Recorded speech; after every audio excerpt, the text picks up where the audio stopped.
Good evening, and welcome to the Tuesday evening Chatbout Talkshow. Good evening. How are we all doing this evening? Good evening. Welcome to another Tuesday evening's Chatbout Talkshow with myself, Brother Charles, and I've got several guests with me this evening. We're set to have a great show.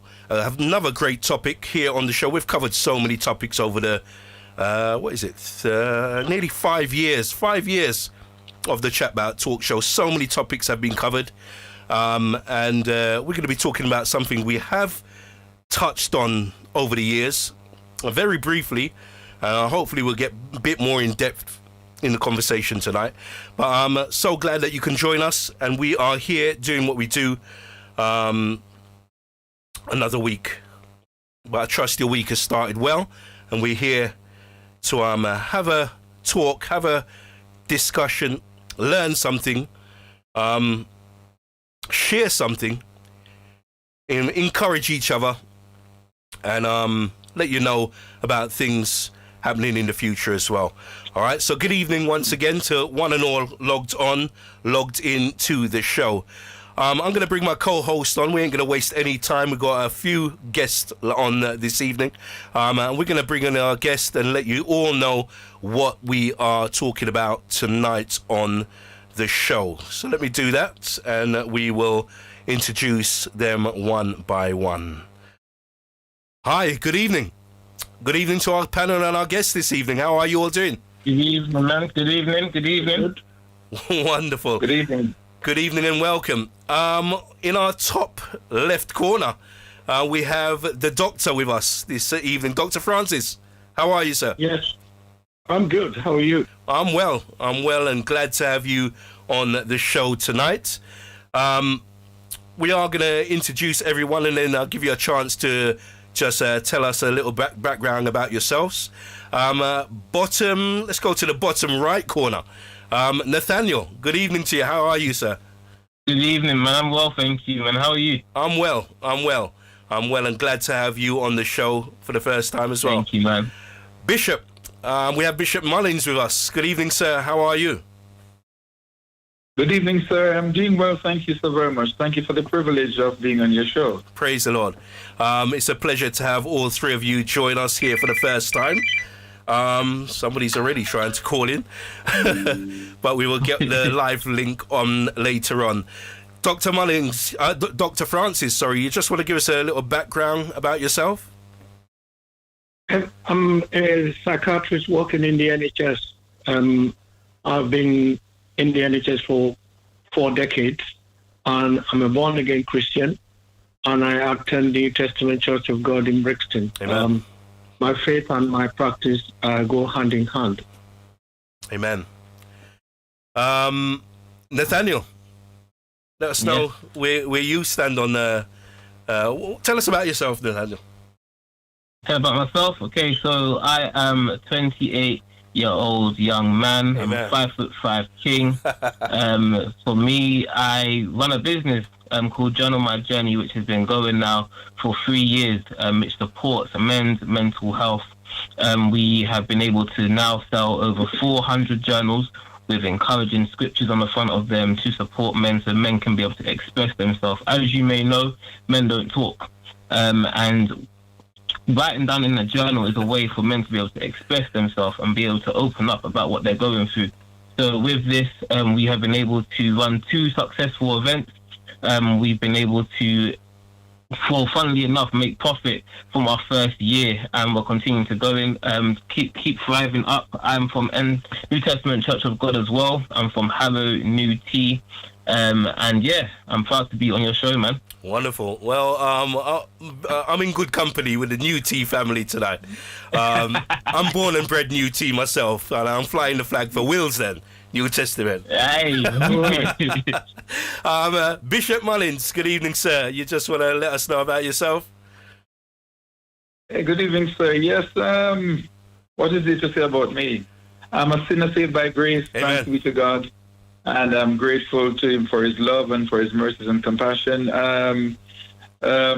come to the UK via Jamaica, where I was born and brought up. I came here as an adult in 1992, and I've been a part of the church from I was back in Jamaica. I got saved when I was 17 years old, and thanks be to God, He had rescued me, definitely. And my life has found purpose and meaning coming to Christ. And so I've been working in the UK since that time. So last year, April, I became the pastor of the Brixton Church and the district overseer for the Brixton district. So I am in a part of the world I thought I would never come and lived in and work in, and that's London. So here I am. Wonderful, wonderful. Tonight, we are talking about the benefits of faith and mental well-being in children and young people. You've all expressed that you, well, the doctor has expressed that he works around the NHS, and Nathaniel has touched that he's been doing some wonderful stuff with mental health. Your background, do you have anything doing with the mental health, Bishop? Well, I must put my hand up.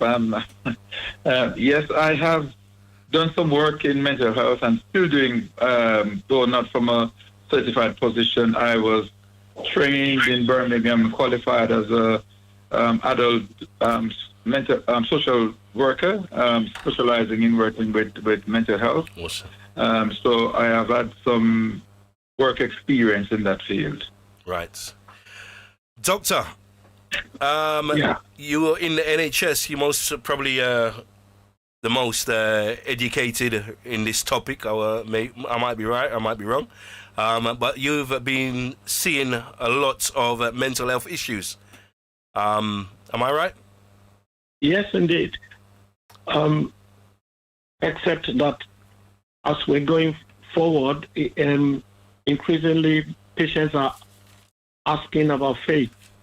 Okay. That their faith is very important to their recovery, and it is just the mental health field is now catching up with what society is saying, because we now know people who have faith have more resilience and less likely to commit suicide than those who don't. But we knew this anyway, but it's taken science a long time to catch up.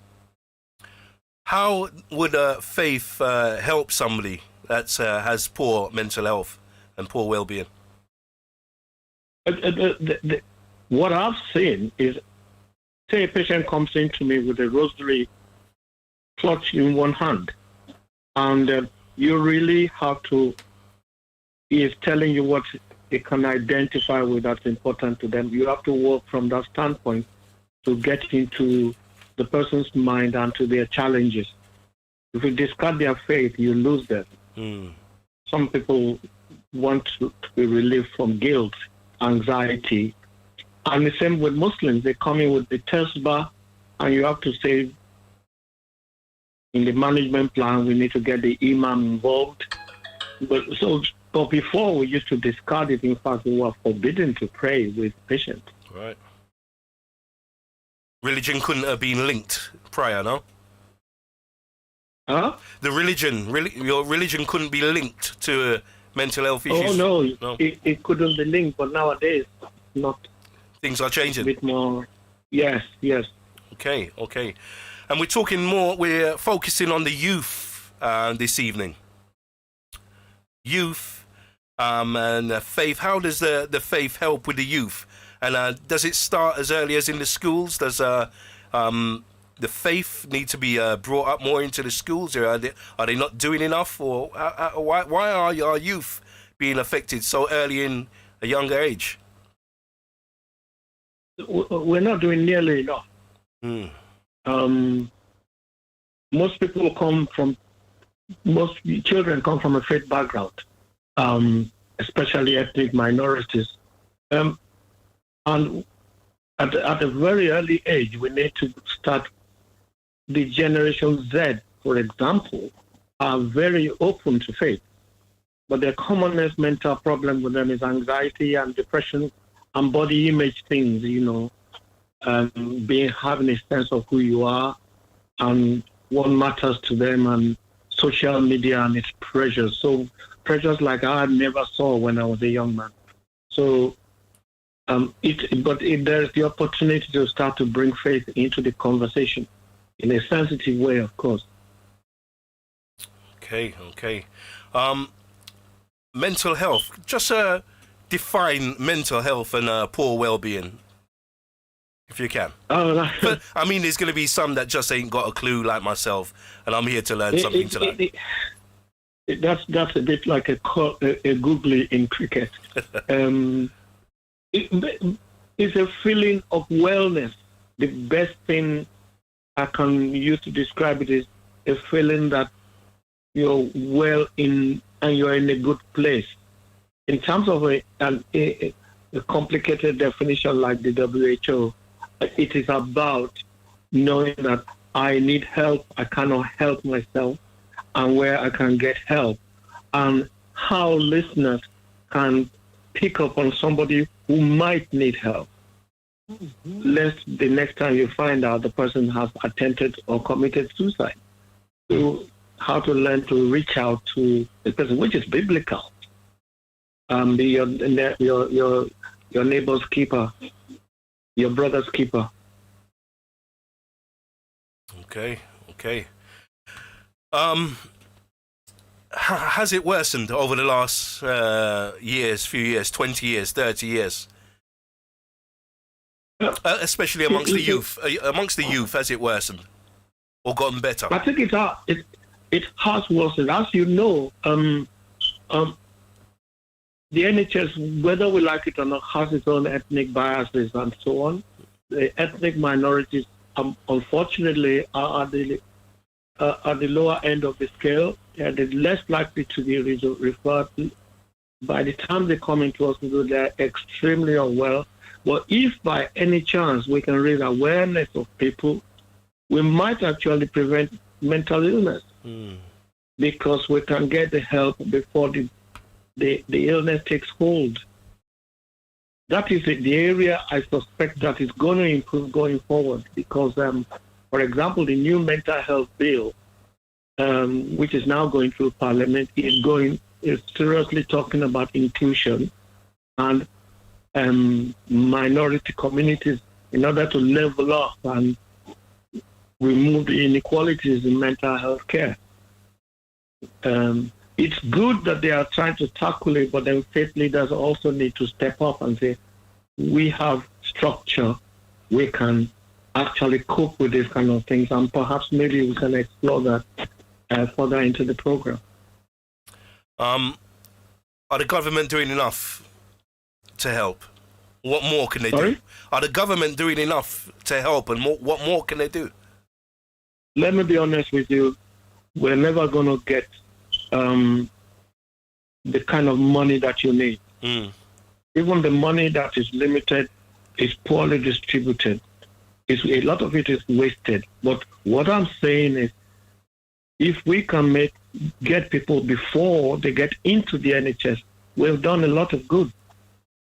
A lot of these things do not need to get into. It's stigmatizing to say you're under a community mental health team and so on. And if we can find ways to talk to people, to recognize the illness and deal with it using faith-based principles, because the scriptures are very clear on how mental illness is recognized in the Bible, and then people of faith also recognized in the Bible. So it's applying those principles to young people to be able to say, I recognize who I am in the Lord. I am who I am in Christ. That will begin to build emotional and spiritual resilience. If somebody has poor self-esteem, but he remembers, I am fearfully and wonderfully made, that will resonate in his mind when he comes under attack, so to speak, and attacks of self-doubt, self-esteem, particularly in the young people.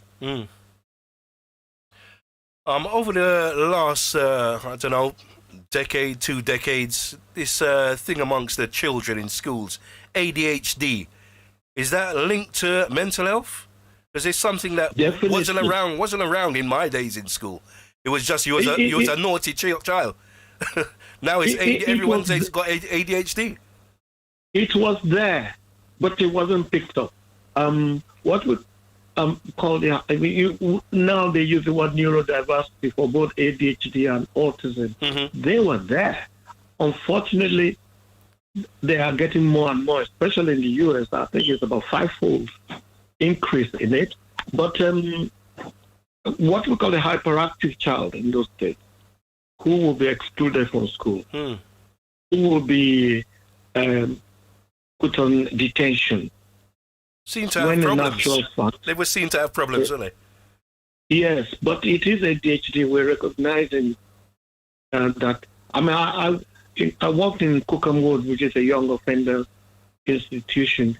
You will not believe about 80% of young offenders had ADHD.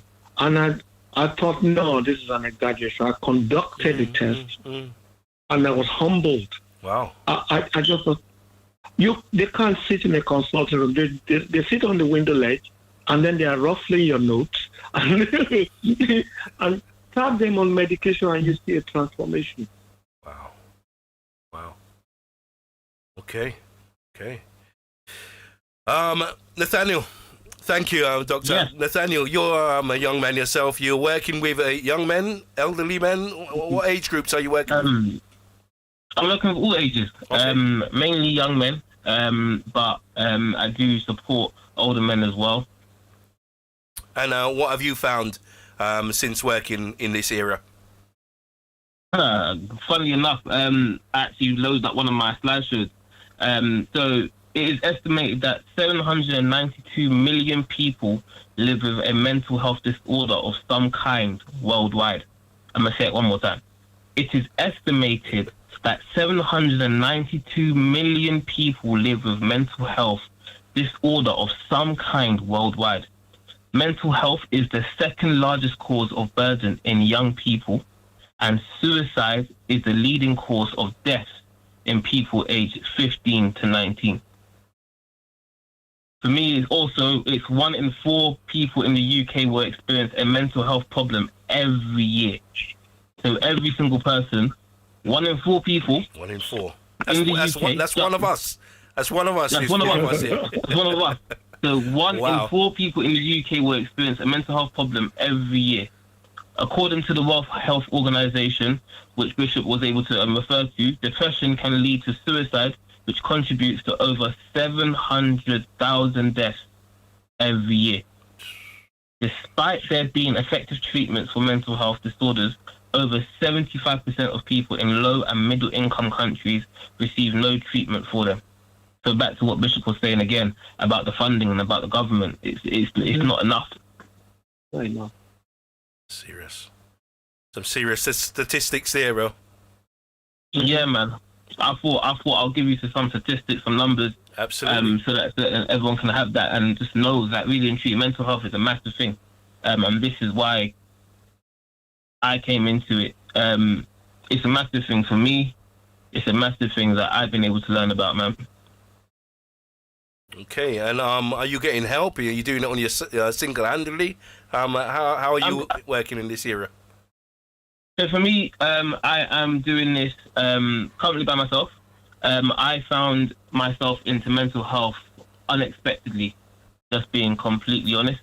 I found myself into mental health by going into therapy and hitting rock bottom in my life. Once I hit rock bottom, I then said, you know what, I'm going to turn my life around. I'm going to go into therapy. Once going into therapy, I started journaling. I was in therapy for about 9 months. And that completely changed my life. That changed my life because I was able to see myself. I was able to remove my mask. I was able to find myself. And from finding myself, I was able to learn more about me. And from learning about me, I was then able to just go on this journey and work out what my mental health was at, understand more about my own mental health, understand more about myself and my family and everything around me. From there, I realized my story and I was able to accept it. I wanted to then buy a new journal, and from buying a new journal, I looked online, and there was just pure journals for females, girly journals, All for women. all for women. I said, no, I can't do this. I'm not buying no female journal. I want a manly journal. I want something for me. So I then started the initiative to create journals. And being completely honest, I wanted to create journals just to make money. At the time, I was about 25, and I was just like, I want money. I'm seeing a lot of people making money around me. I want a business. I can't live off just one income. So I said, I'm going to create journals and I'm going to see where it goes from there. Yeah. From doing that, I was able to uncover some amazing things.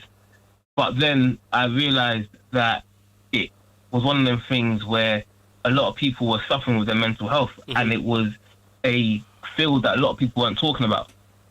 So I then began talking about my story and began talking about my journey, and it then led me into mental health and understanding it, to then study it, to then now become the man that I am today, where I'm an advocate for mental health. Absolutely awesome. That is great. Thank you, man. I'm so glad you're doing 3 years in, and you're doing so well. So thank you, man. It's a pleasure. I don't know where your screen has gone, but we've lost you on the screen. Maybe I'm coming back. Come back. We'll have a word with Bishop in the meantime. Bishop, yes, definitely, man. Bishop, how does faith help support mental health and well-being? The issue of identity has always been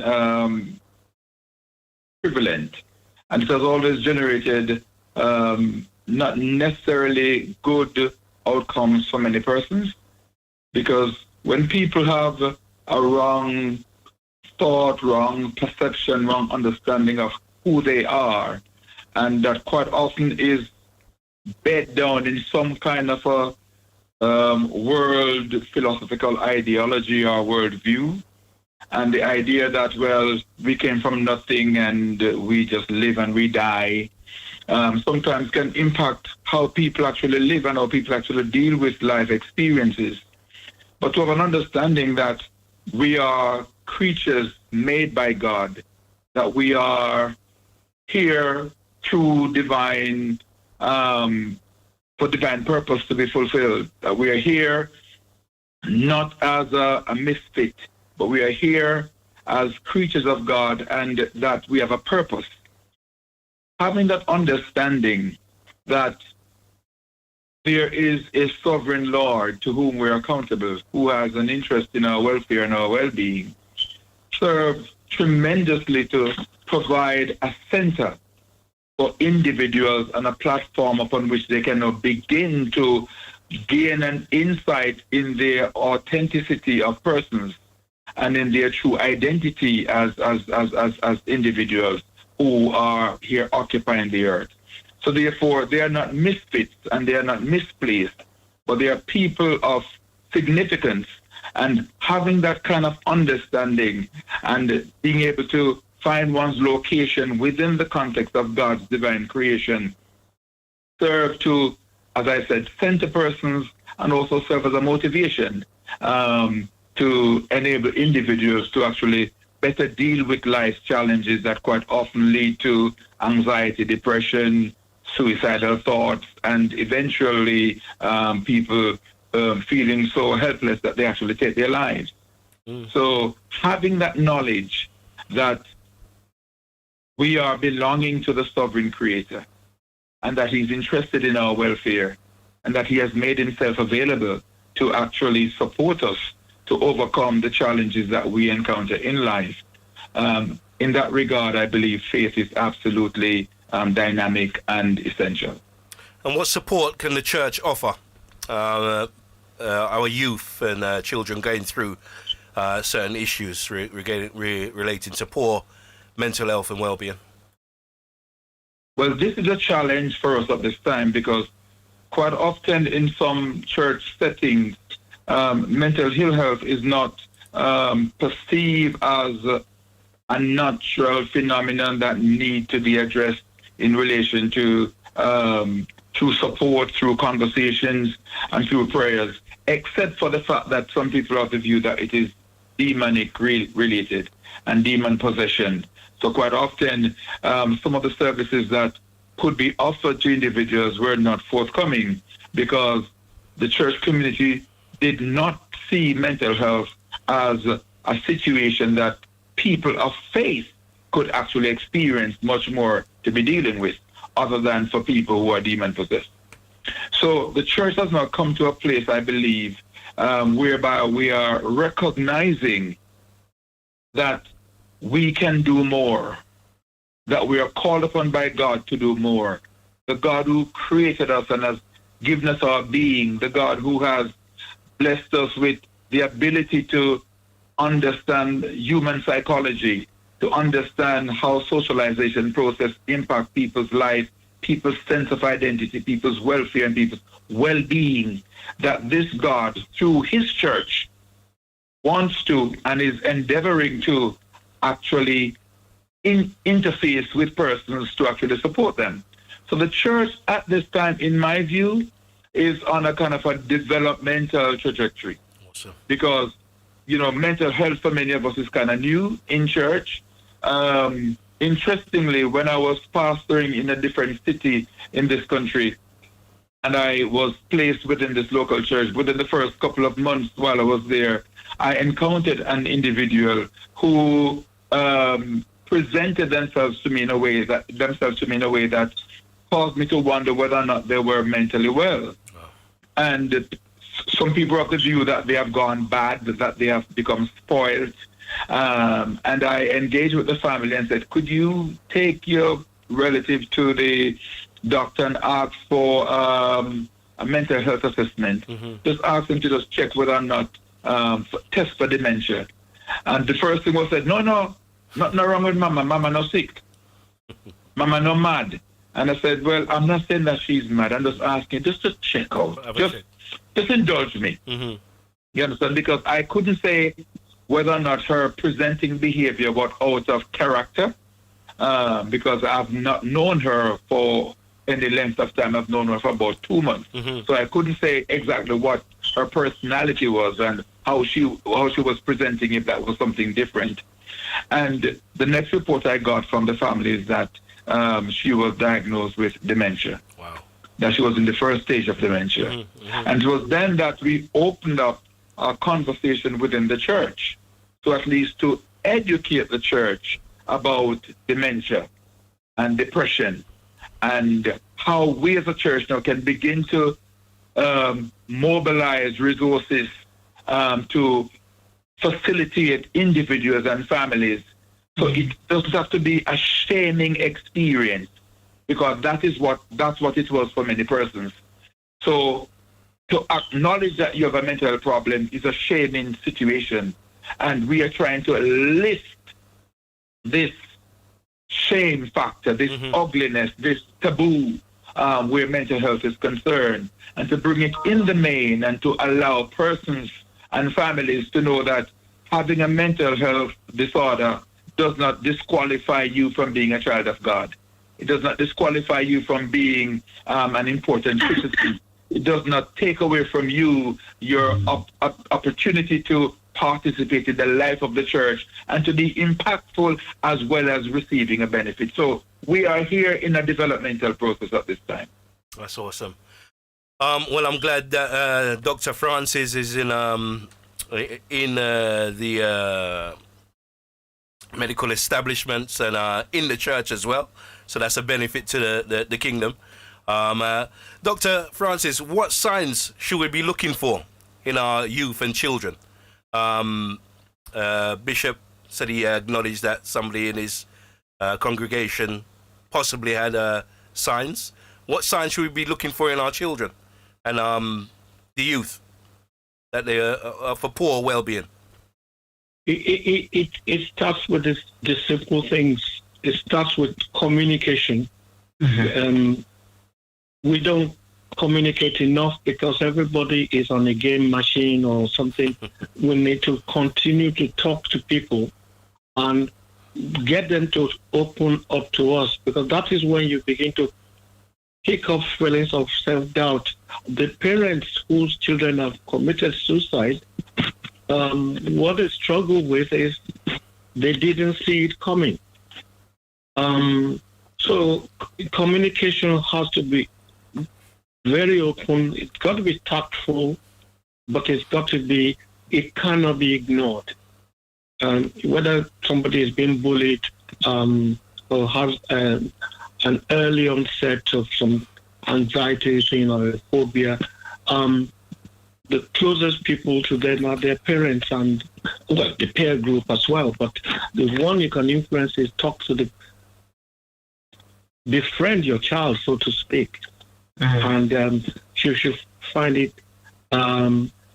easy to come to you without being blamed or feeling inadequate or feeling guilty. That is where you can start laying the foundations to support the person. Okay. And then it goes on from there. Mm-hmm. Would you say technology and, as you mentioned, gadgets and social media and all these things that have come into place in the last 2 decades maybe has contributed to the issues we're having in society now? It definitely. There's a good and a bad to it. This platform that we are in it's a testimony to the role of technology in spreading the message and spreading awareness. But in terms of, there are bad sides to it because people lose the power to communicate and they become addicted to games. And so, but again, you've got to use basic faith principles. In our church, which I'm very proud of, and I believe it will be in Rock as well, the young people have such a dynamic group that I am not worried about peer pressure with my son, who, before he got saved, came up at all hours of the night, and I always thought somebody is going to phone me that he's been stabbed and so on. But they are almost, church, they've got a peer group, a powerful peer group of friends, and I don't stand in their way because I know where they are. I know the kind of resilience they're building for themselves, and I can also catch them in discussion, quoting scripture and so on. But it's got to be the subtle little things that you do, get into somebody's head. If somebody says, "Are you okay?" Sometimes it says, "Are you not okay?" Sometimes you have to get somebody to say, "Yeah, I'm okay, but maybe I'm not," and so on. It's the beginning of a healing process, opening up. It's almost like using psychotherapy. You have to use the open-ended questions before you can actually close the person and say, "Tell me what's going on." It could be girlfriend problem. It could be anything. It could be identity problems. It could be abuse at home. Just unhappy. An unhappy child is somebody who can't commit suicide. Okay. For those that aren't in the faith, Bishop, a lot of people say that the church don't do enough. I don't know if your church has a youth club or if they do a lot of youth activities and so forth. A lot of these things were taken away from the public, from the government. They shut down a lot of youth centres where children could have gone and done things together and mixed with others. Now there's not much to do on the streets, but they're saying that the church doesn't have much to offer. Can you enlighten us on this or clarify your state or your position? Well, I'm not sure if I can add more light than what you have just talked about in relation to government policy in closing down recreational spaces for children and young people, and so it has become a lot more restrictive. While I believe in a big way that the church have always, in more recent times, especially in the last 3 or 4 decades or so, is more seen as a social outlet other than as a when we speak about salvation through faith in Christ. The public and even politicians themselves would want to stamp down on us where that is concerned, about conversion and so forth. Oh, no. But if it's about delivering some kind of social agenda, then it's almost like, well, that's what we're about. And we're saying to persons that it is not so much us, the individuals, that actually bring about that level of deliverance and transformation to persons, but it is personal faith in Christ. We are conduits of grace that the Lord uses to foster community, for healing, being our brothers and our sisters' keeper. This is what the church offers. And yes, as Bishop, I call him Bishop, please forgive me. I know he's Dr. Francis Lavinja, but I always call him Bishop. I think he should be ordained. Okay. Here in where we are in Brixton, we have a very strong group of young people. Thanks be to God for that. And they are open in terms of their engagement, and many of their meetings that are facilitated, we have youth matters, whereby young people just come together, just sit, peer conversation, and we find that it's not just the young people from this particular local church who visit this meeting. There are people from across London, different locations in London, who are connected to these young people who are here, who would come down and participate in this meeting. They are finding companionship, they are finding peer support, they are finding opportunity to build resilience. One of the amazing things that they did over the course of last year was to undertake a 40-day fast where they fast technology. Okay.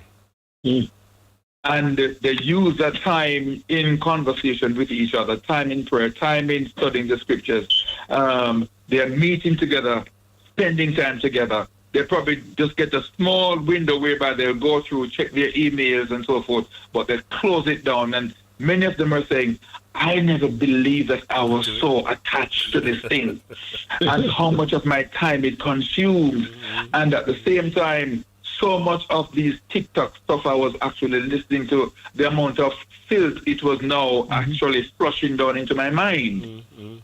So they were now, as they were, detoxing themselves from many of those horrible thoughts, disgusting ideas that many people just throw up on TikTok for a couple of seconds, and you flash on it and it just whip past your mind. But then once you have gone, it's like it's subliminary messages, and they find somehow like the tentacles of an octopus to just cling somehow upon the memory, and you go somewhere and all of a sudden it flash back up in your mind. You're wondering, where did that thought come from? It is the TikTok stuff that you have watched, because that's why they're so short, because tremendous psychology is being implemented here to get people addictive and people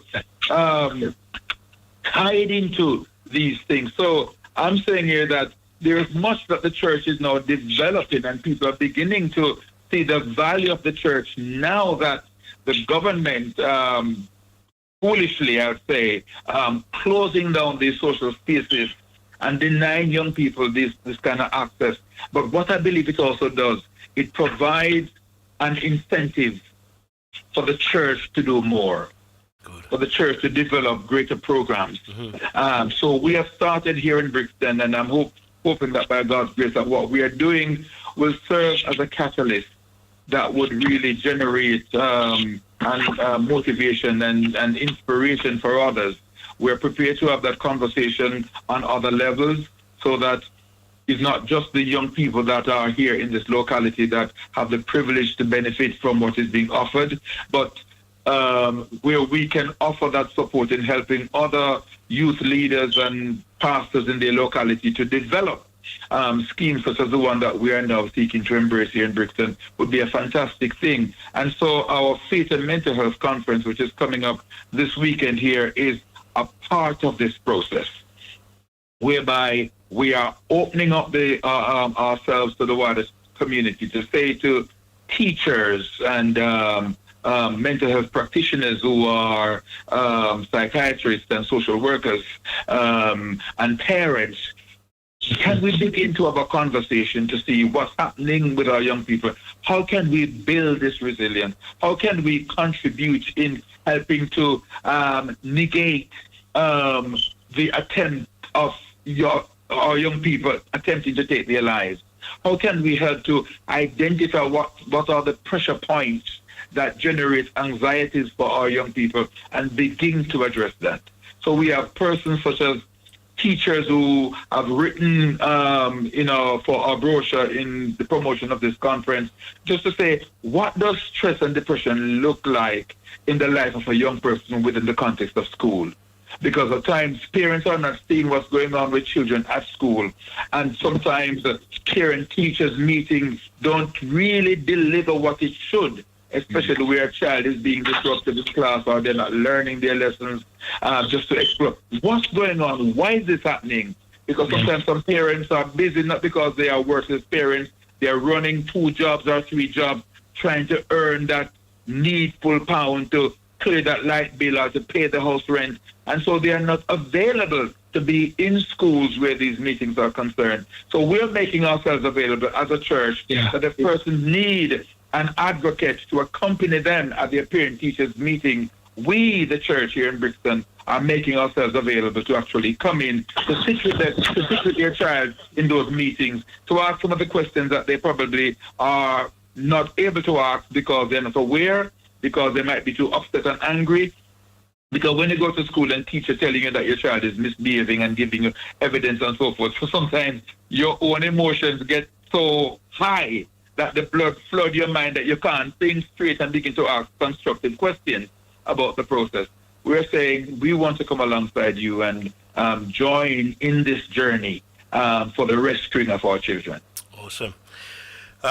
This weekend, Friday the 14th and Saturday the 15th of March, 2 days. It's a conference, is it? Is it a conference? Yes, sir, it is. Okay, and the location is going to be at the New Testament Church, Lambert Road, is it? Correct. Okay. We're gonna get the full information before the show ends. But yeah, that's a good look. Why was this brought about? Well, mental health, or should I correct that? Mental ill health has been flagged for many, many years. And the history of our own people is something that paints a kind of a ugly portrait in terms of how African Caribbean persons have been managed within the context of the mental health institution here in the UK. There are many ugly stories about treatment, about pharmacology being the method that has been formally used, and that's about medication. And we have many young people walking about the place looking zombified because this heavy-duty tranquilizer have been put in their systems that kind of mute them, basically, and some of them never recover from it. That's right. Basically.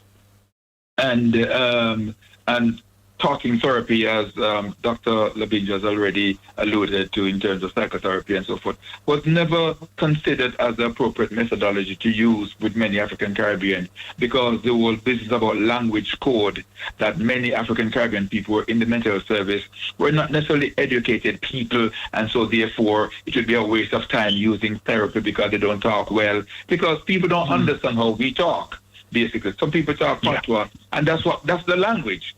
And I think it's a disservice, because it is supposed to be the responsibility of the establishment to actually have an understanding about the language that a person uses, and therefore then seek to provide a service to them using that kind of language so that you can guarantee understanding. Because if somebody speaks French, you're not going to get an English assessor to come and to assess them, in a sense. If patois is somebody's language, so to speak, get somebody who understands patois to be a part of that assessment process, so that the accuracy of information can be gained. So in a big way, that has been part of the drive around this. In my experience, I have seen where a number of young children, by virtue of the fact that they have been bullied, by virtue of the fact that they are encountering puberty, and puberty can be a very volatile state for anybody, so to speak. Facial features changing, bumps coming out on people's face, and that sometimes can be a target for bullies. Yes. Basically, and that can really do damage to a child's sense of self, and if you're not careful as to how they navigate this whole experience of puberty. And so the suicide rate, especially in the Northwest where I'm coming from, is massively high, as my dear brother Nathaniel. Nathaniel. Yes, as already mentioned, the statistics is there. It's ugly, very, very ugly. And it's like, what's happening here? Being a foster carer, my wife and I ourselves, we have dealt with have young people living in our home where they have been really, really distressed because of the different experience that they have had, the different foster, because they have been moving from pillar to post, basically. And they have bereavement issues. None of these things have ever been picked up. None of these things have ever been processed, and so forth. And the challenge that we had over 2 years to get this child a counselor within the system. And considering that this is a looked after child, okay? And it took 2 years for us to get this child a counselor, because the waiting list is so massive. Sad. Okay? And by the time some young people actually get seen to within the mental health service, they are now adults. So therefore, it's adult service that they are now being adopted into the system to be assessed through. So all that year, from the 11 to 18, think about what's happening to a child's mind, a child's emotional many changes. state. Definitely living with that kind of stuff. So I believe that this is something that we need to flag, something that we need to focus attention on, something that we need to be calling the established authorities as well as faith communities to begin to address. And so coming here last year, April, to Brixton, and the first thing I said when I came to be the pastor of this local church, I said, there is something in my heart and it's really burning me heavily. And by God's grace, come next year, which is 2025, we're trying to do it last year, but I suppose I was new to the area, so I didn't understand the relationships and the logistics and things that we need to work through. Consequently, we move it to this year. Give us more time to relate to persons and to have an understanding about what's going on within this particular locality. And a place where the relationship between the established authority in terms of police and police service and members of the community is not necessarily a good one, and so forth, and how that in itself impact upon children's welfare. Gun, knife crime, bullying, and all this kind of stuff that have taken so many lives within our locality. What's really going on? Why are these things happening among us? Can we begin to explore? Can we begin to look? Can we begin to ask these ugly questions and try to find some answers that will bring some beauty to out of these ashes that we are currently in at this moment? So these are some of the pointers, and I have encountered a young person since I've come here to this locality who were in school, who had witnessed one of their friends jump from the balcony in the schoolyard, kill themselves. And the trauma that has generated by being an eyewitness to that kind of experience just really pull on my heart in such a way that I said to the church, we need to do something more. I know we're praying, but we are not engaging. So this conference provides an opportunity for us to engage, for people to know that our doors are open, and where we can actually join services together for the benefits of providing a service to our young people. And God's love inside of us really pouring out and crying out for the welfare of our people on a whole has been the greatest motivator. God wants these people whole, and I have no other agenda to really fight for besides this agenda. So wonderful. This is where we are, sir. It's a great initiative, and I've walked around the streets of Brixton at night, and mental health is real. I can tell you that much. It really is real, and it's help is needed at this time. Dr. Francis, does drink, drugs have a problem, a link to the youth, and now developing mental health, poor mental health at an early age, as they seem to be taking drink and drugs at an earlier age now? Absolutely. And it's the so-called legal high as well. Legal highs. There's nothing legal about it. And they use the usual suspects, drugs and alcohol, but cannabis is a big one. Mm-hmm. It's a big one. It's very, very difficult to nail it before, as the brain stops growing at the age of 25. But by that time, if somebody is going to be vulnerable to cannabis, it would have been too late. And they develop what's called the cannabis use disorder, which is almost like schizophrenia.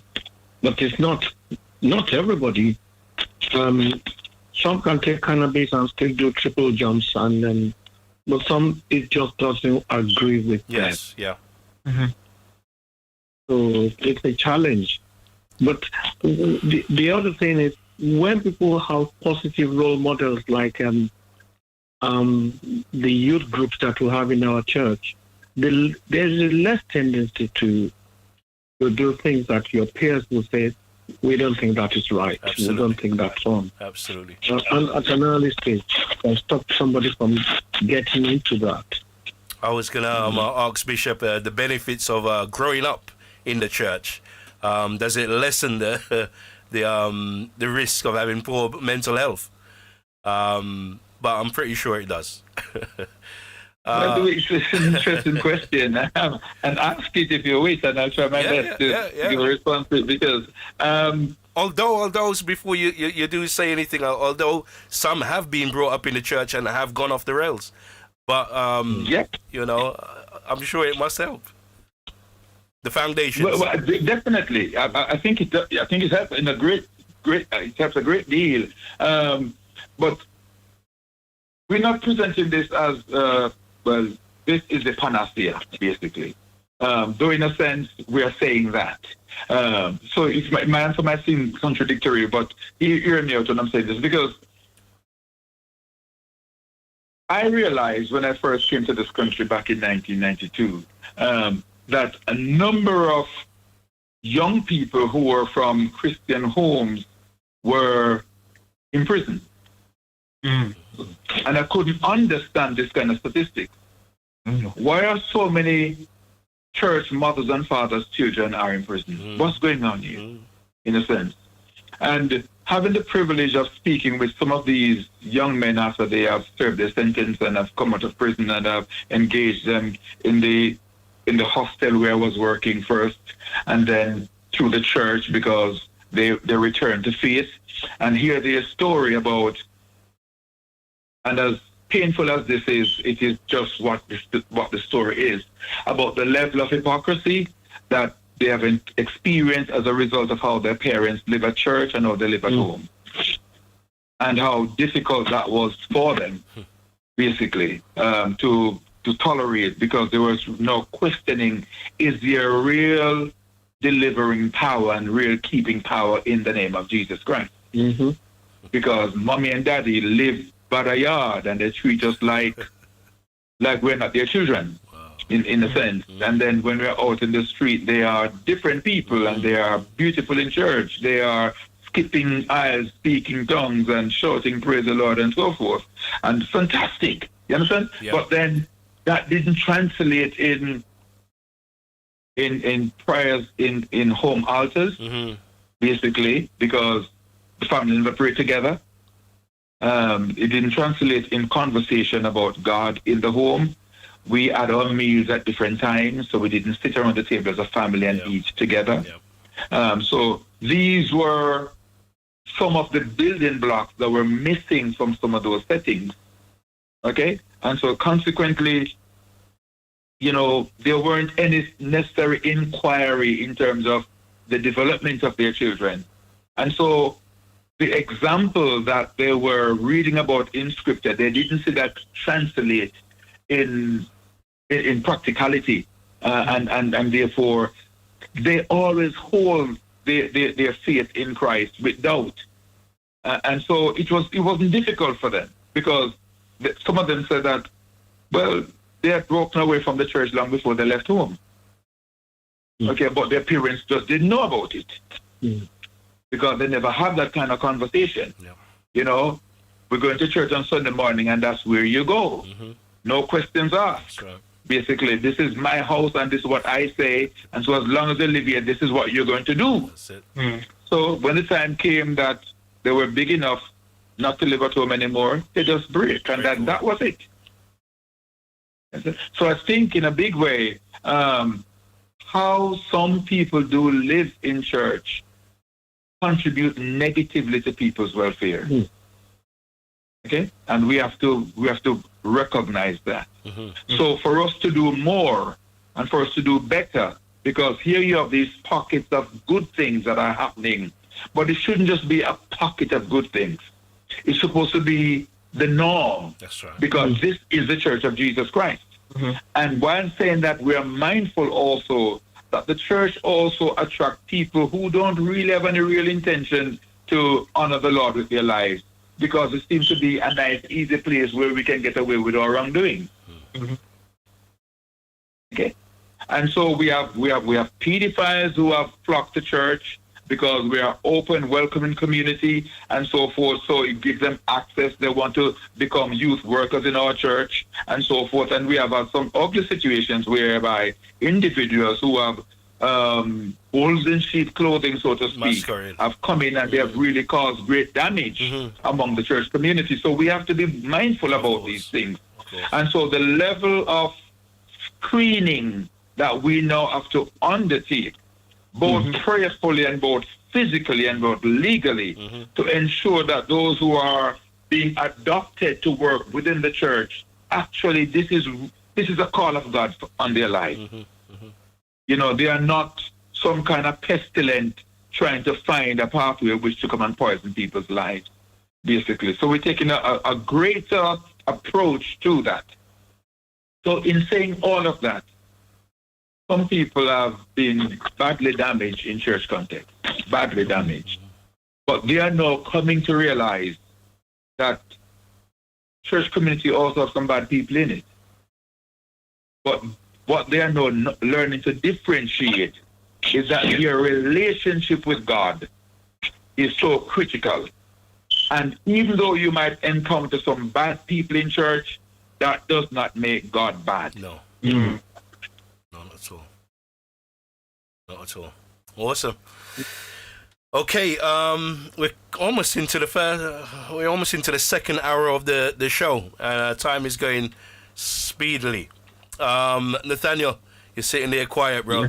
Let us know. Let us know a bit more about the work you're doing, and maybe some of the challenges that you've found working amongst this era. It's not been easy.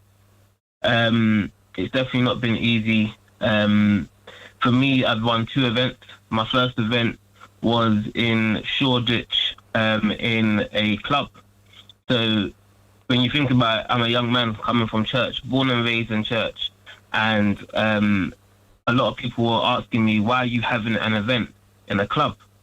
And I said, because I want to reach the community. Okay. I said that I want to have an impact on the community. I said that I want to do something where a young man who is from the church is doing something for men's mental health in the community to reach those who don't actually want to come into a church. It's like what Bishop said, a lot of people don't want to come into the church because of the hypocrisy, because of what they've seen in church, because of what they've heard about church. So for me, I said I'm going to put on an event where I'm going to be able to treat men like kings.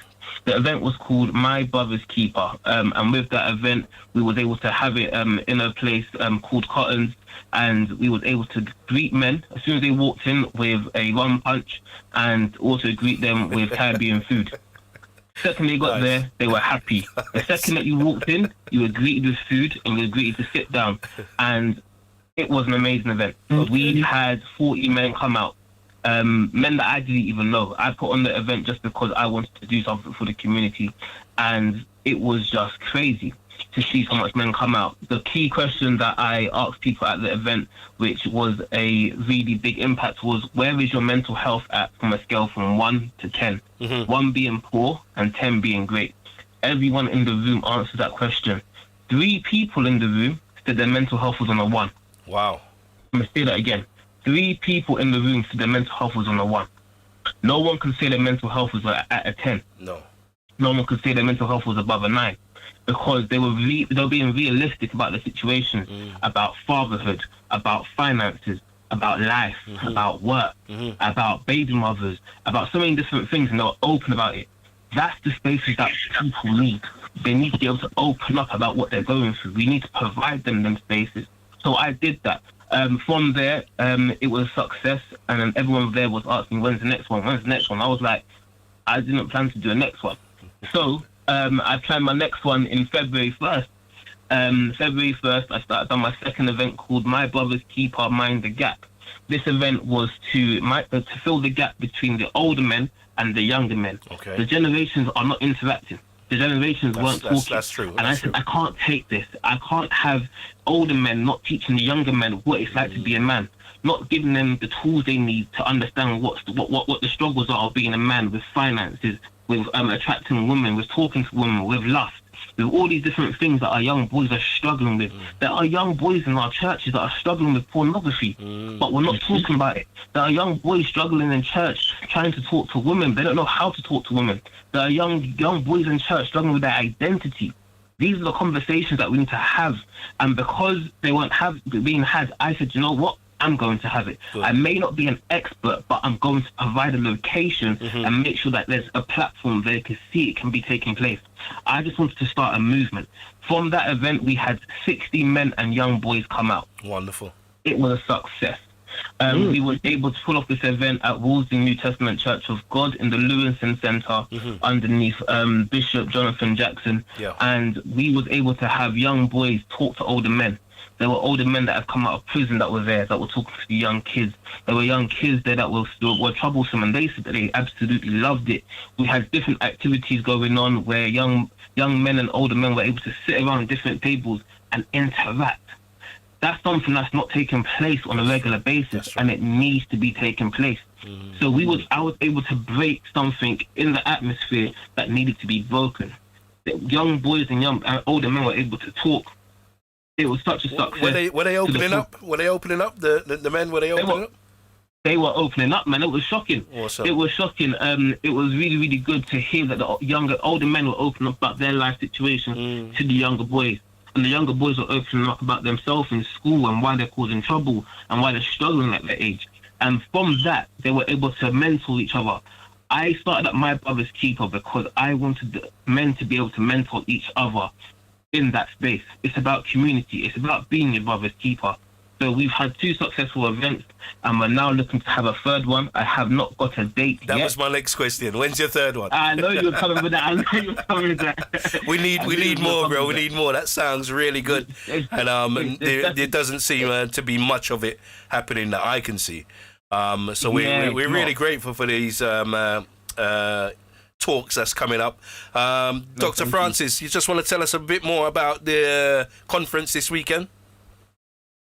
Yes, it's primarily targeted at young people, and it explores things from Friday on stigma and taboos, eliminating taboos in mental health.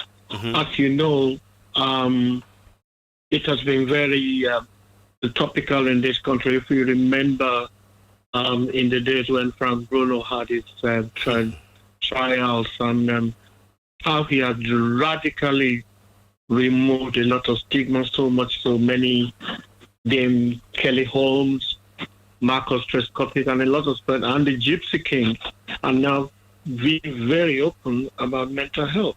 So we kick off on Friday with a brilliant speaker called Jimmy Mohammed.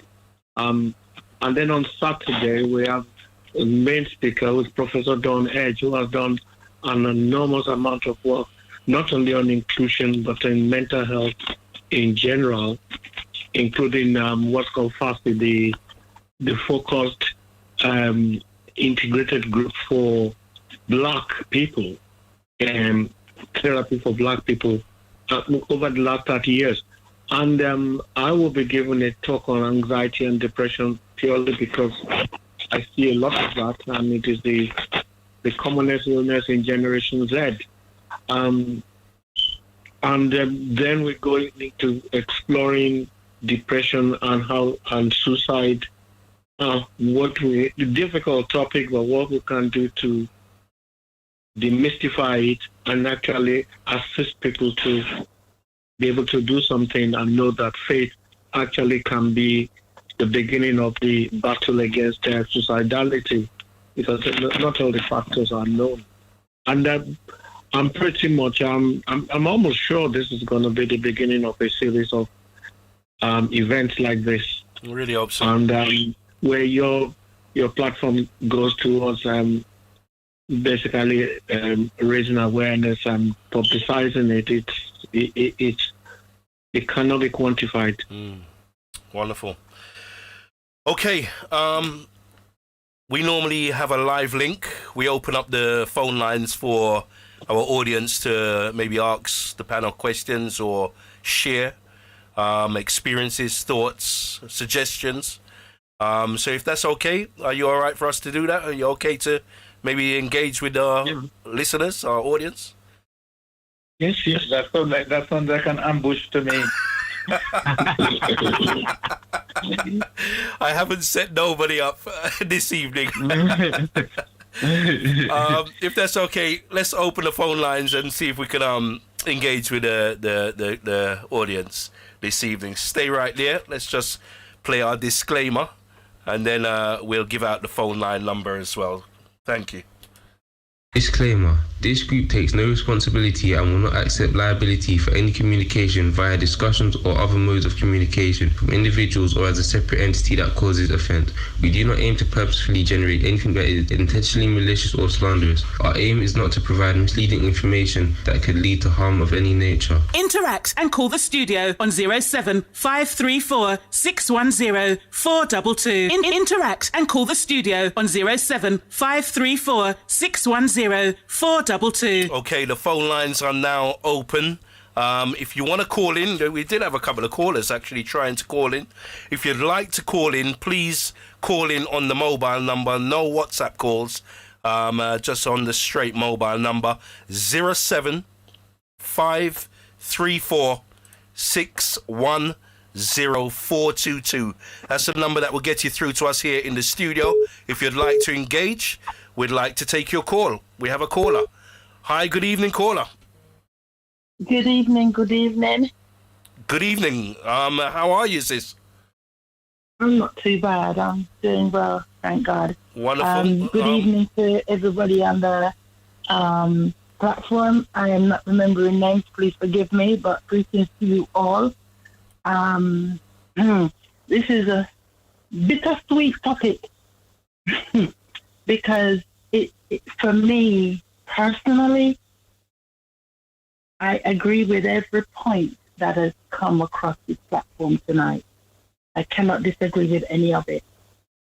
So I am living through childhood trauma that caused me to have a very long bout of serious mental health. My depression levels were in the toilet. And that's before Christ. Since coming over to the Lord, it's been better. But what I get to realize is the church the body of Christ doesn't recognize, they don't see it, it's over your head. We think that it's just on the road that mad people are, as they call it. They only think that crazy people are out on the road and don't realize that we got real challenges within the body of Christ. And mental health doesn't have to come from a lineage of anything. My mental health was triggered by childhood trauma. Untreated, because I come from an era where, unfortunately, African Caribbean folks, we don't seek help for certain things when it comes to the child acting a certain way that's not physical, but it may be a mental challenge. We just call it, no, we're not dealing with that. And so they let it slide. And so becoming an adult, having to deal with my own mental health, it opened me up to what's really going on around us not just even in the church, but out on the street. And you see the way some children behaving, and you see some behaviors that are not quite, that's out of character. Our young people today are behaving extremely, I can't find the right word, but it's just not right. And as our young man said, young men, our boys, don't talk. I have two young men, one 30 plus and one 20 plus. And unfortunately, they have their challenges.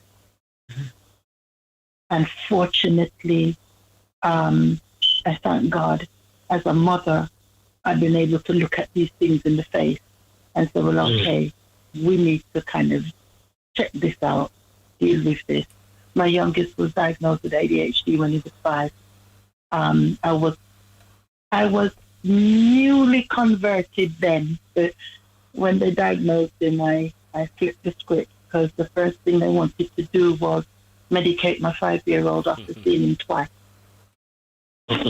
I said, hell no. Those were not my words, but thank God for the sanctification of my mouth. I said no. But then I didn't have the knowledge then that I have now to be able to seek alternative support for him.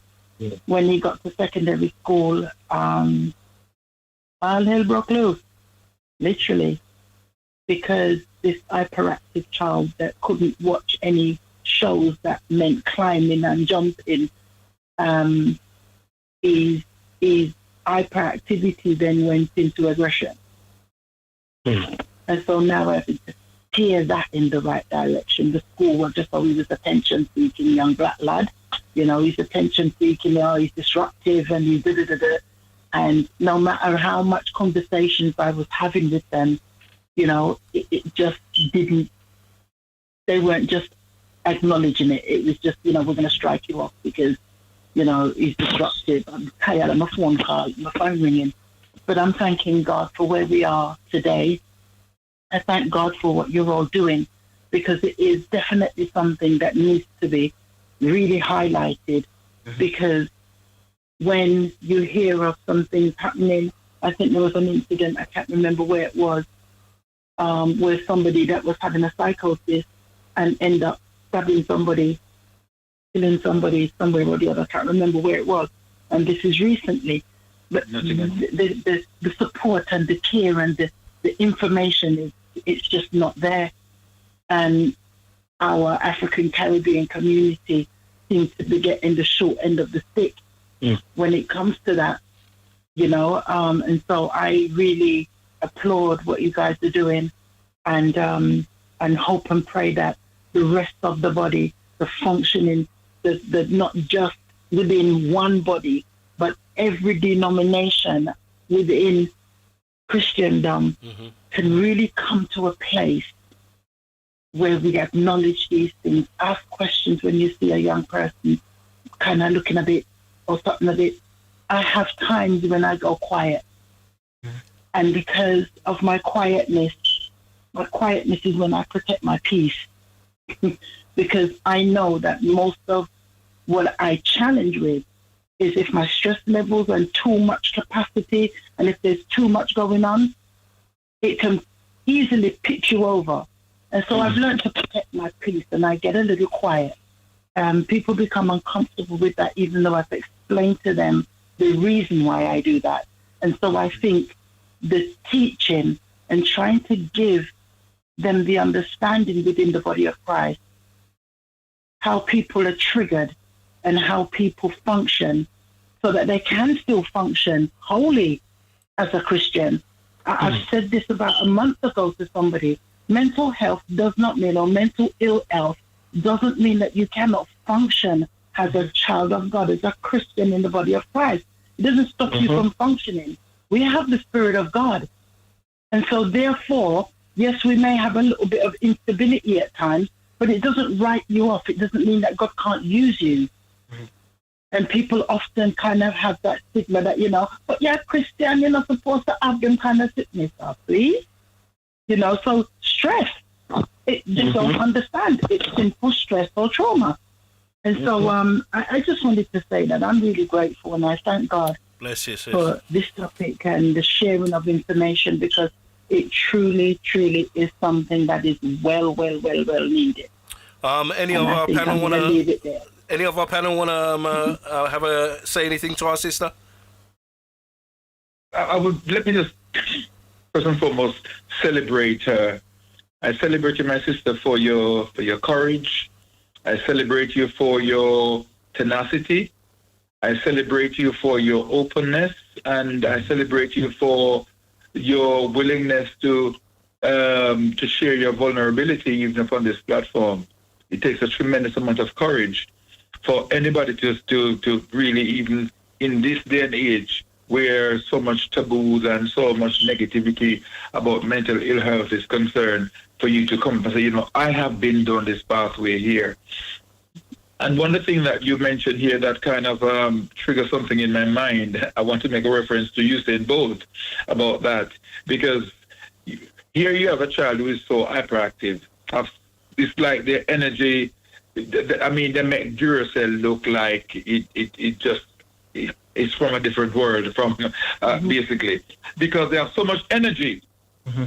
And so quite often when people do not know how best to deal with a child that is presenting this kind of way, because they're not responding to us as we would like them to, they are not sitting where we want them to sit, and they are not doing what we want them to do, then, we need to get a label to put on this one here. We need to get rid of this one out of this place because they are disruptive. Instead of seeking to find a way of channeling that energy, to use that energy well.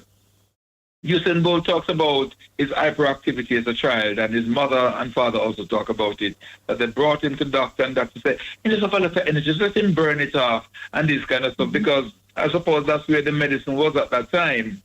But they channeled him into sport. So at least he was doing something that was creative, something that he could use to provide, if you like, an outlet, and it was also an expression. And look what that expression has done. It has allowed for his love for cricket to develop, but also move him on now that he has become nominated the world's fastest man alive, so to speak. Well, that's on record. They haven't tested me yet. And don't forget, I'm also from Jamaica.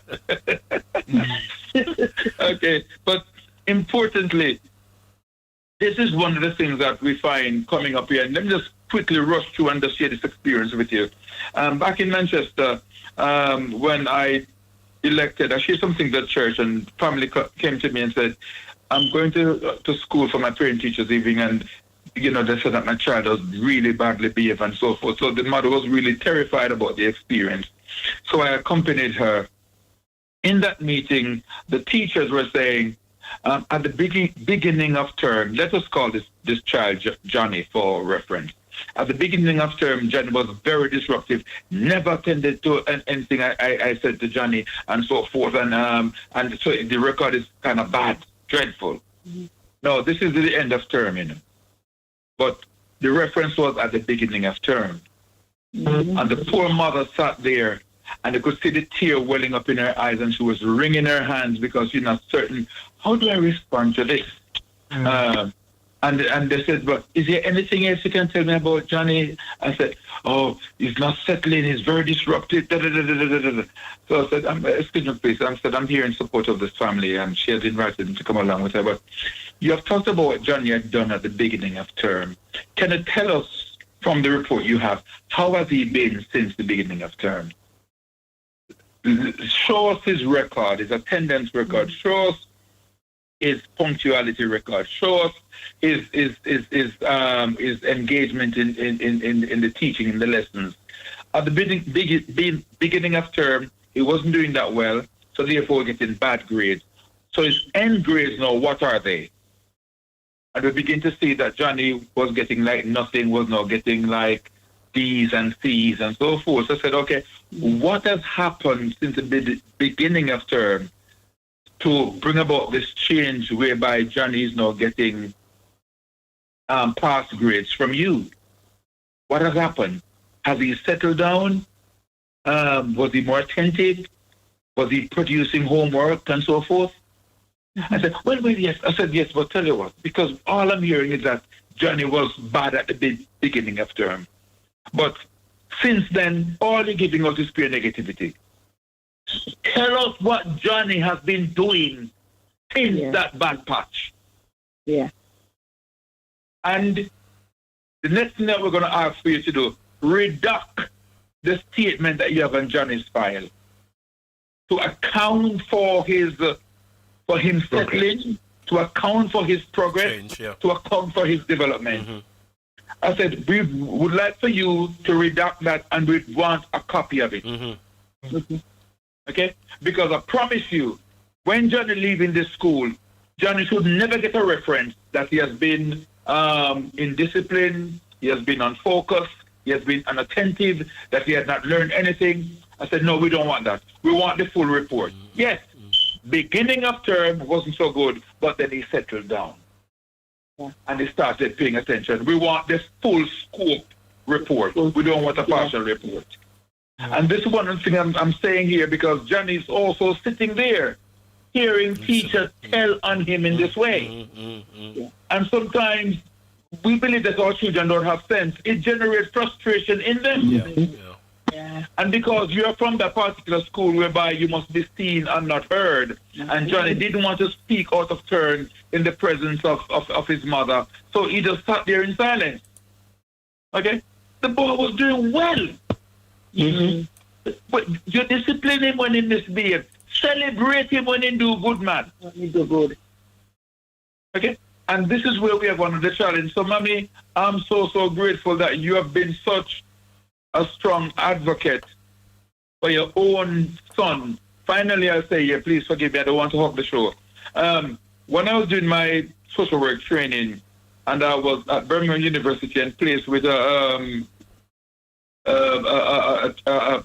psychological team. I was a social worker in training, but I was attached to a psychological team that was focusing attention upon special educational needs.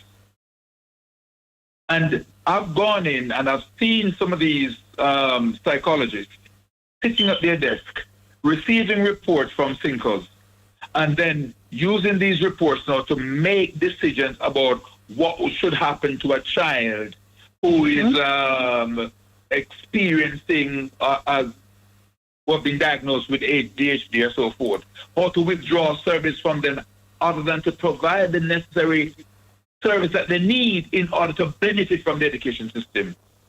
And I raised a query. I said, just a minute, please.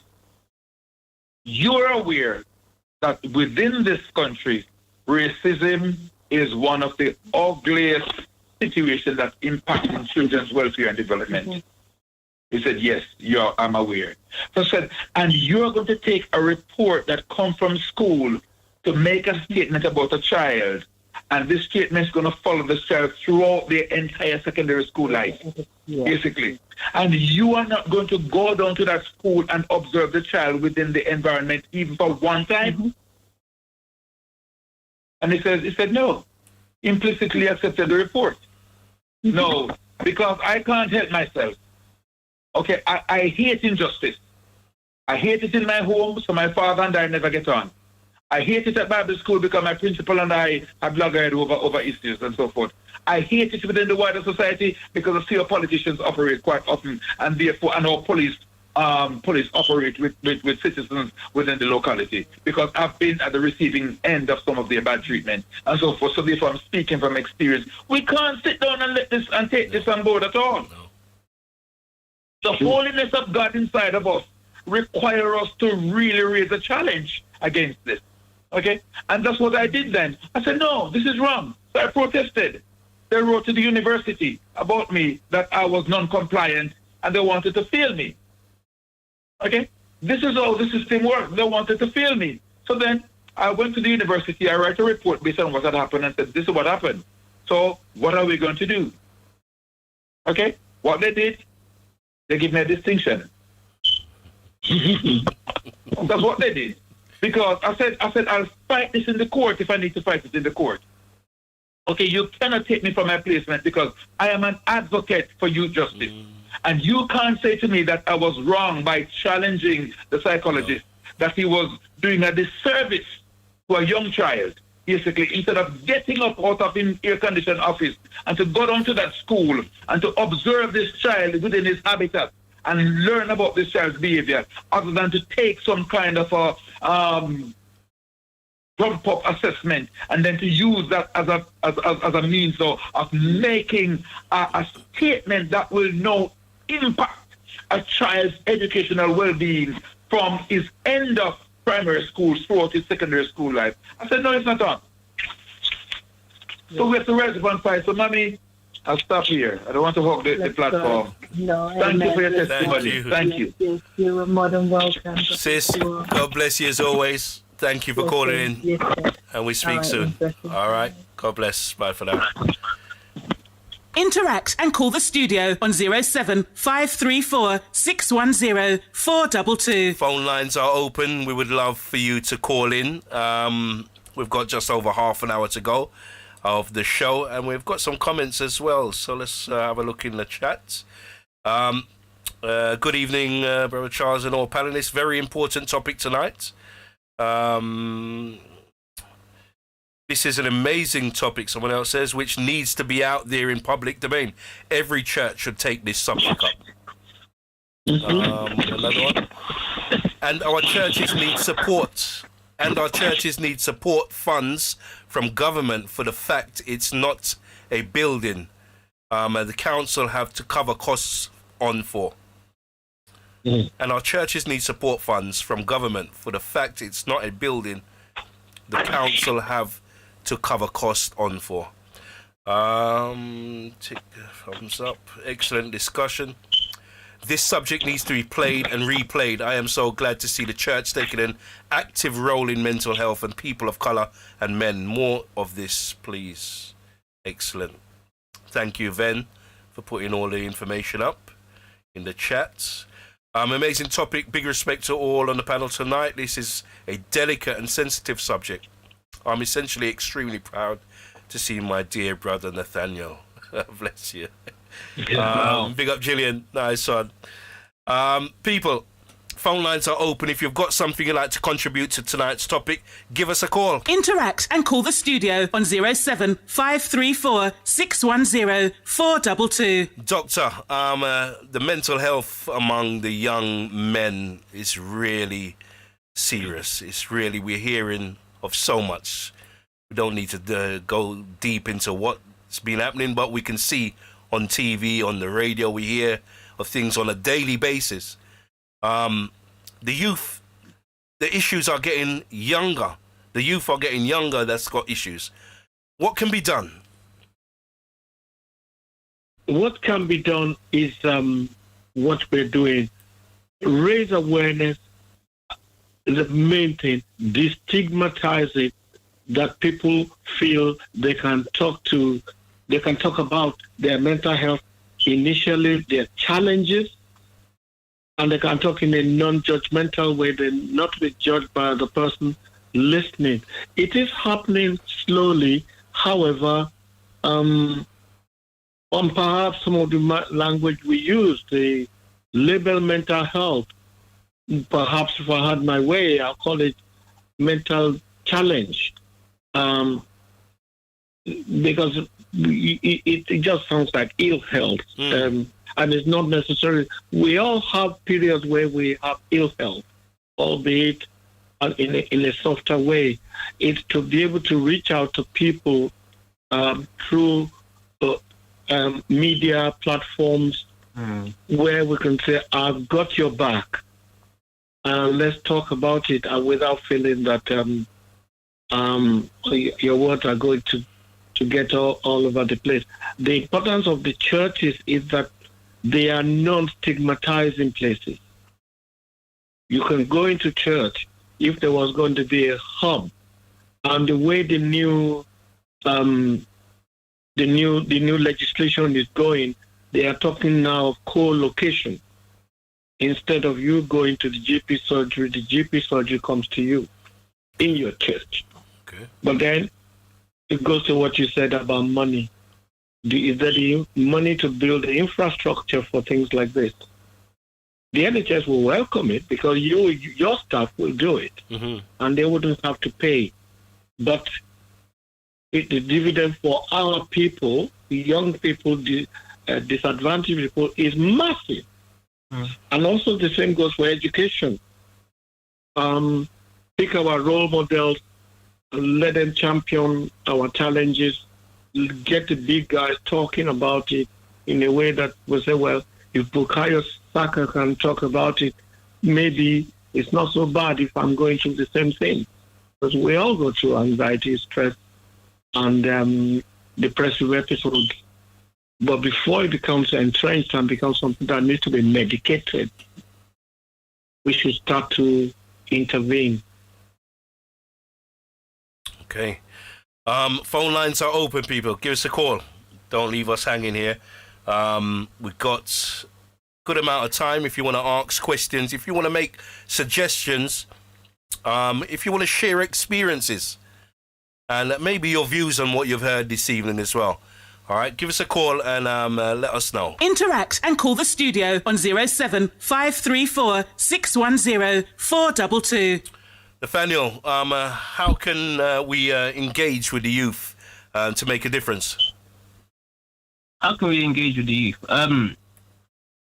I like that one. I like that question because for me, I'm someone that likes to engage with random people on the street. Just stay right there. We want to give priority to the callers, and please interact with the callers if you want to do that as well. We would love for you to do that. Let's take this call. Hi, good evening.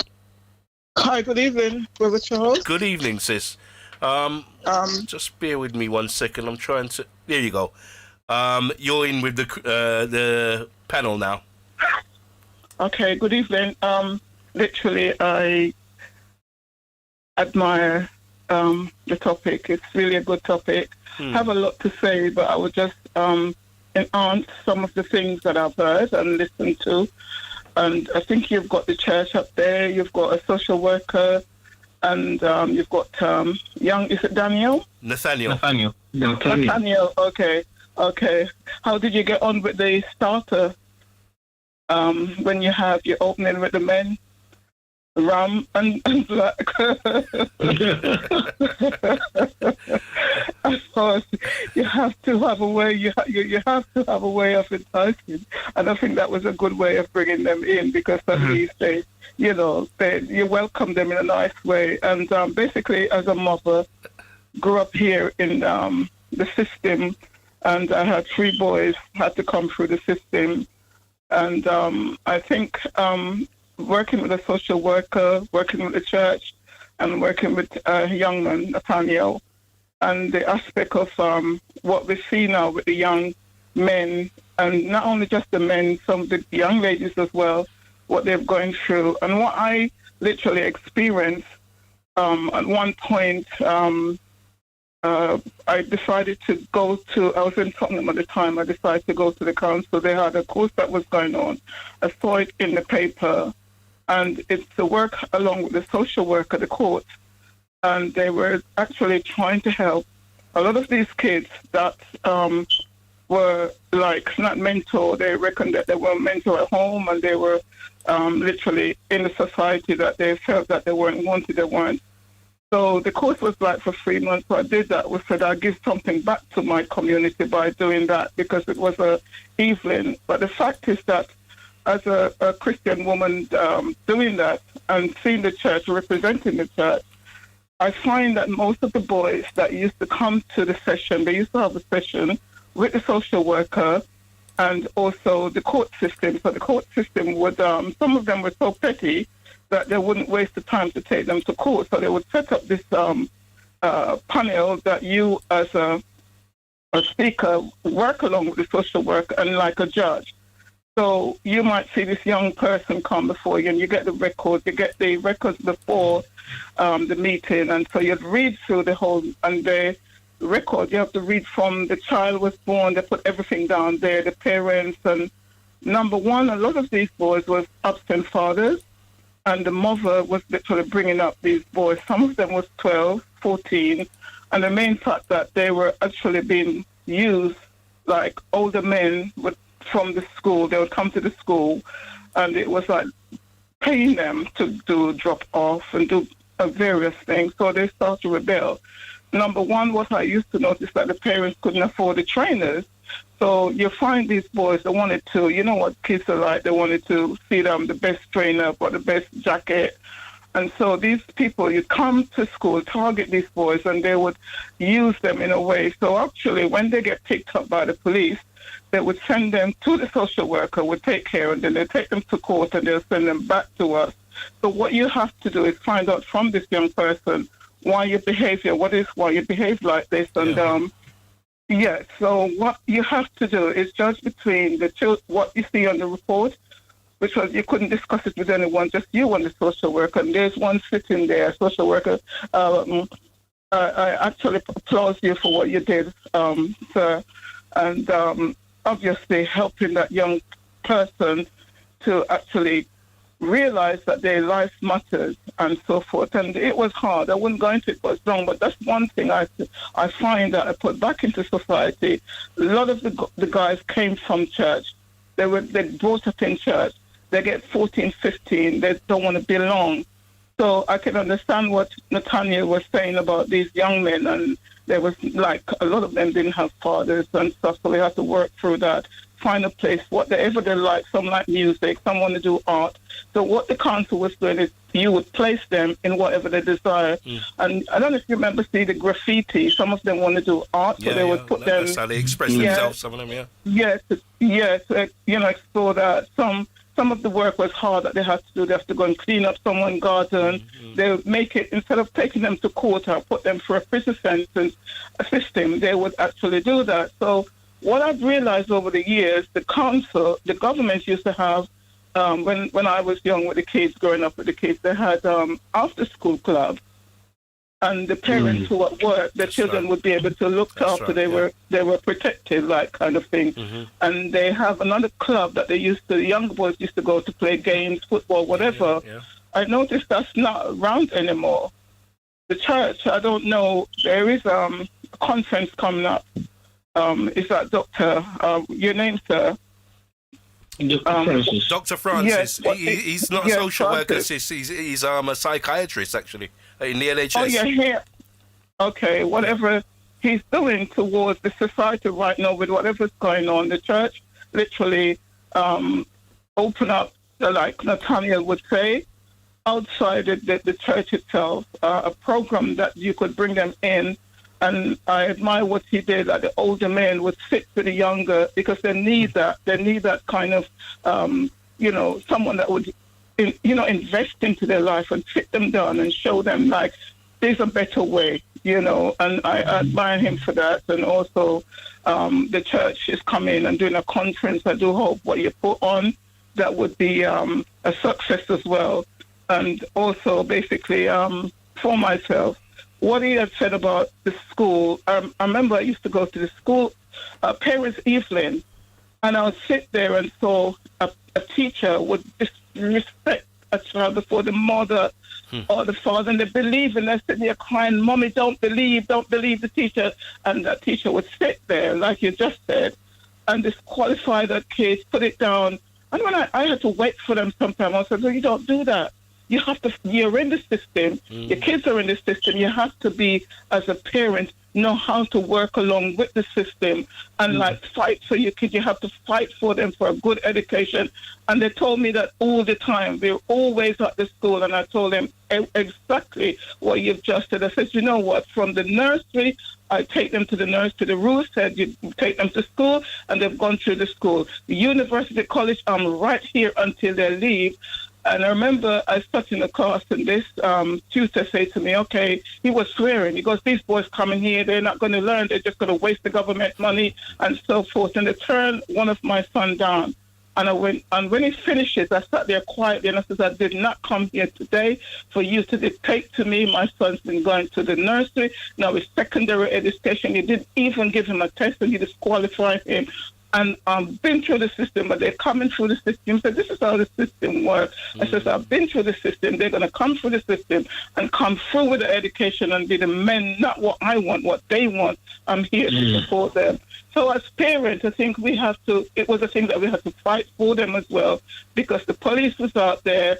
And just before they were 18, 19, that was when the police started to pick up on the street, search them. The police came to my house 3 times because boys gave them their name and address.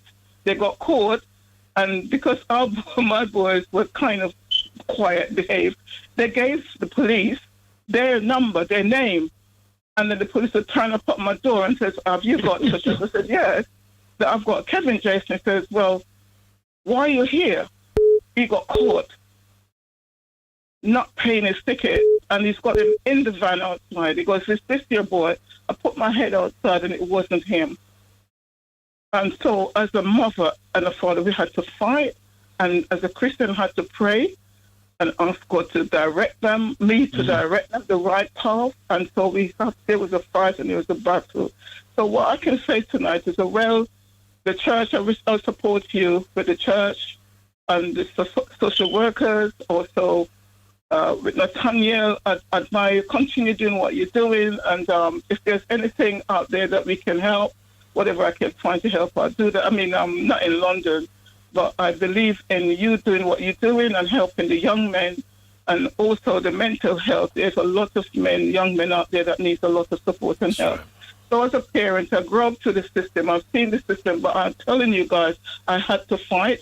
And I give God thanks that it all turned out as what I did. I built a library and books and helped them to read, to study, help, to develop as well. Where I could not go in, I would buy the books and say, go here, read this, and then if you don't understand, then we can go through that. And I used to have table talks, let them talk, what is this? So now I can sit back and relax because it was hard. It wasn't easy, but I'm quite happy that the Lord kept them not from getting into prison, in police, or they never got caught with anything. So He did keep his promise that he looked after me and looked after them, and I asked him to do that. So as parents, I believe we have a job on our hands, and now it's kind of harder than when I was growing up these boys. So I don't know what you guys can do to help. It's a good topic, and I do hope that we could have more of this and get the church more involved, that we can literally be proud of who we are as a nation and as a people. Wonderful. So, bless you, and I think I could go on and on, but I've had so much experience, but it's good. So, bless you. And God bless. Thanks again, Dr. Charles. Always a pleasure for your support. Thank you, sis. Thank you. Thank you. Take care. Bye for now. Bye-bye. Bye for now. Last caller, please call back. You were trying to get through. The number is open and available for you right now. Nathaniel, I cut you off. I was asking the question. I have to ask myself. What can be done to help the youth? I think it was. So at the moment, I just recently got hired. John and my Jane just got hired into a new job working for Manhood Academy. So I'm now going into schools, being able to be a facilitator and a mentor. Nice. As well as doing that, I am also someone that does traffic management. So I'm the one that sets up the temporary traffic lights and the road closures and causes a nuisance to every single person. That causes mental health. I can tell you that. Yeah. I often get frustrated. My mental health starts getting up when I'm stuck in the traffic. So I'm blaming you on that one.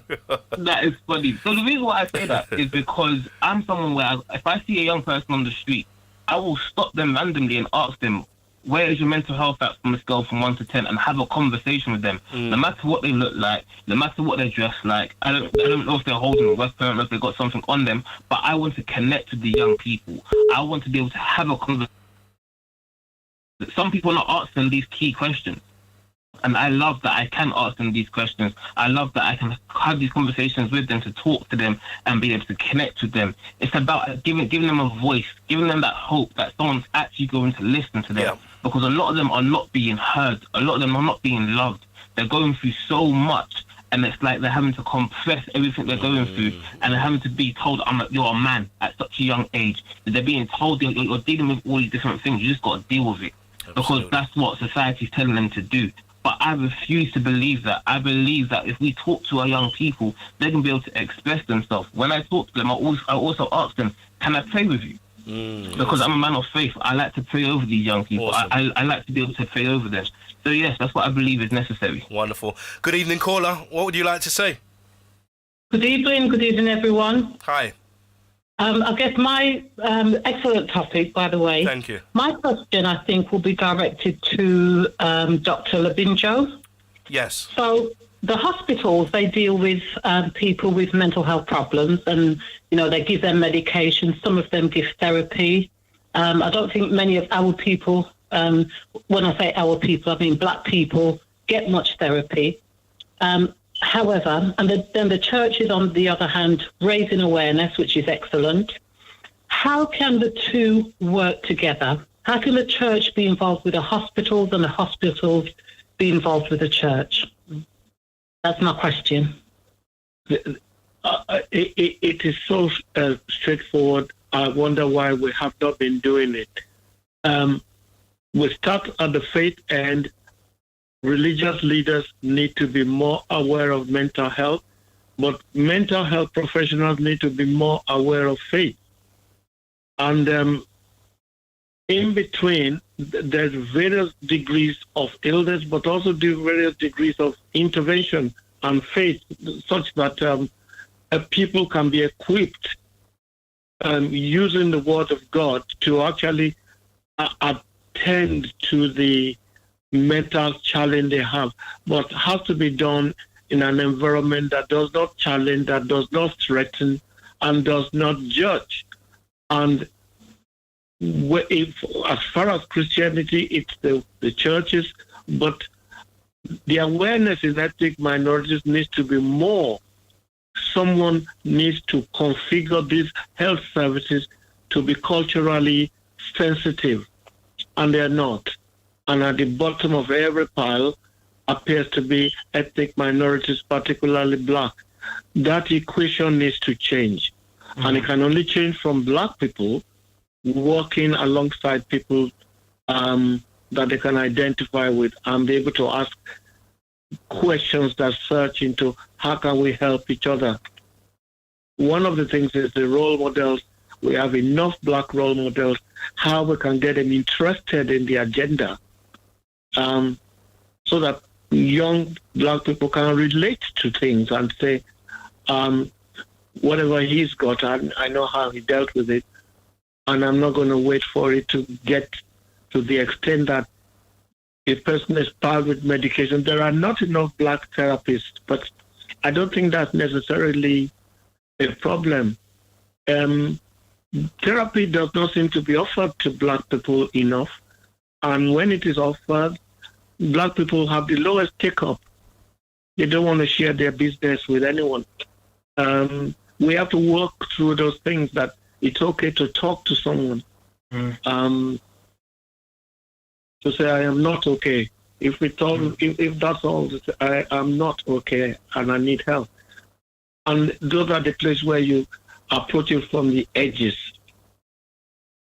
So that if somebody is waiting on the waiting list for 6, 7, 8 months to get CBT, we can start to minister to the person with, not only with biblical words, but with talking, listening to them, observing.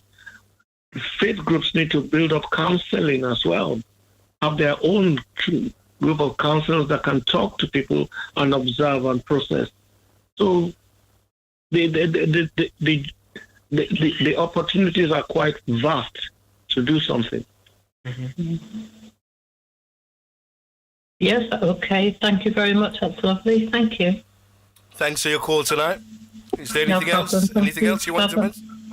No, nothing else. That's Wonderful. it. Thank you. God bless you. Okay. Thanks for calling in. God bless. Take care. Bye for Bye-bye. now. Bye for now. Okay, we have 10 minutes to go. Would still take 1 or 2 calls. If you want to call in now. Interact and call the studio on 07534 610 422. Hopefully we do get 1 or 2 more callers before we close the line.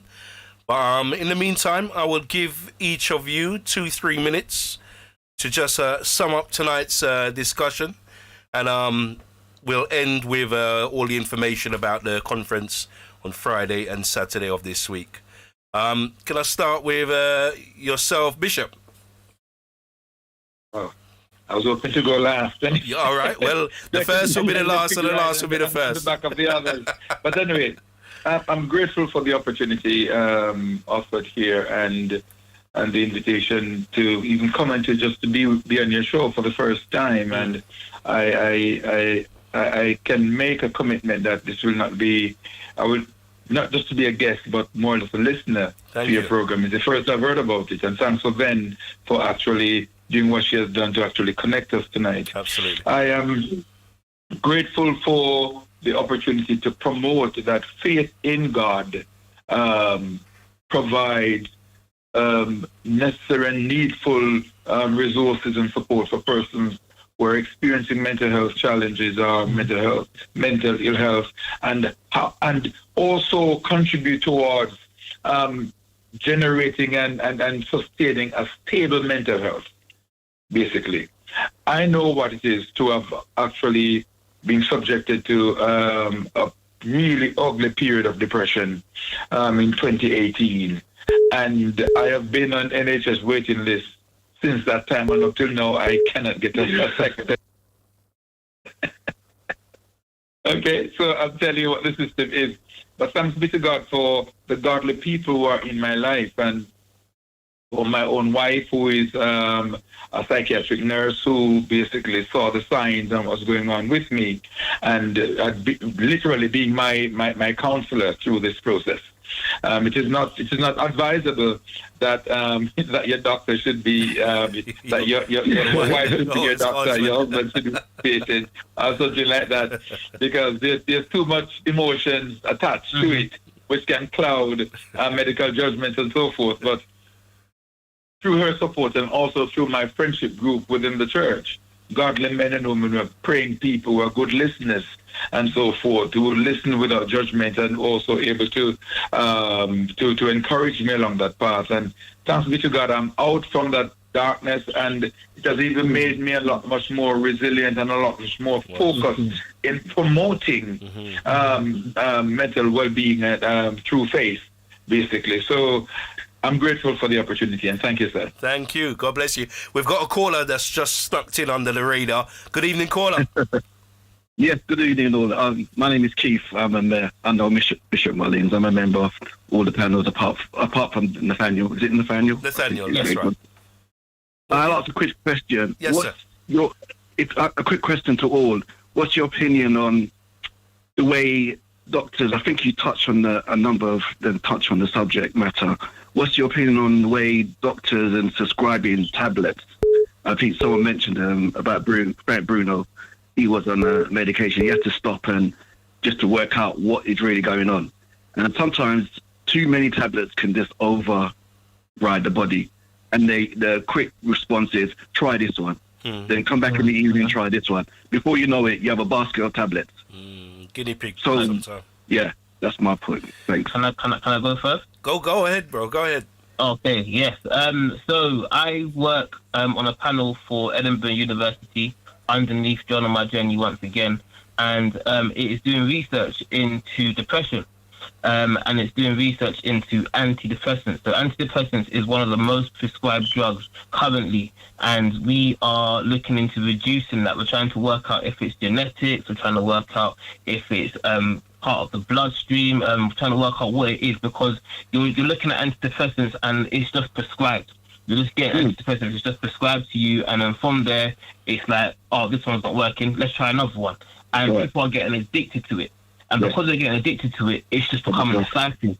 There's someone that, there's a story and a case where someone has been addicted to the drug for 12 years and they cannot remember why they were actually depressed. They cannot actually remember. They're just addicted to it. They're just on it. And it's been prescribed to them over and over again because now they're stuck in that loop of depression. So we're trying to break that cycle. So for me, it's about recognizing it first.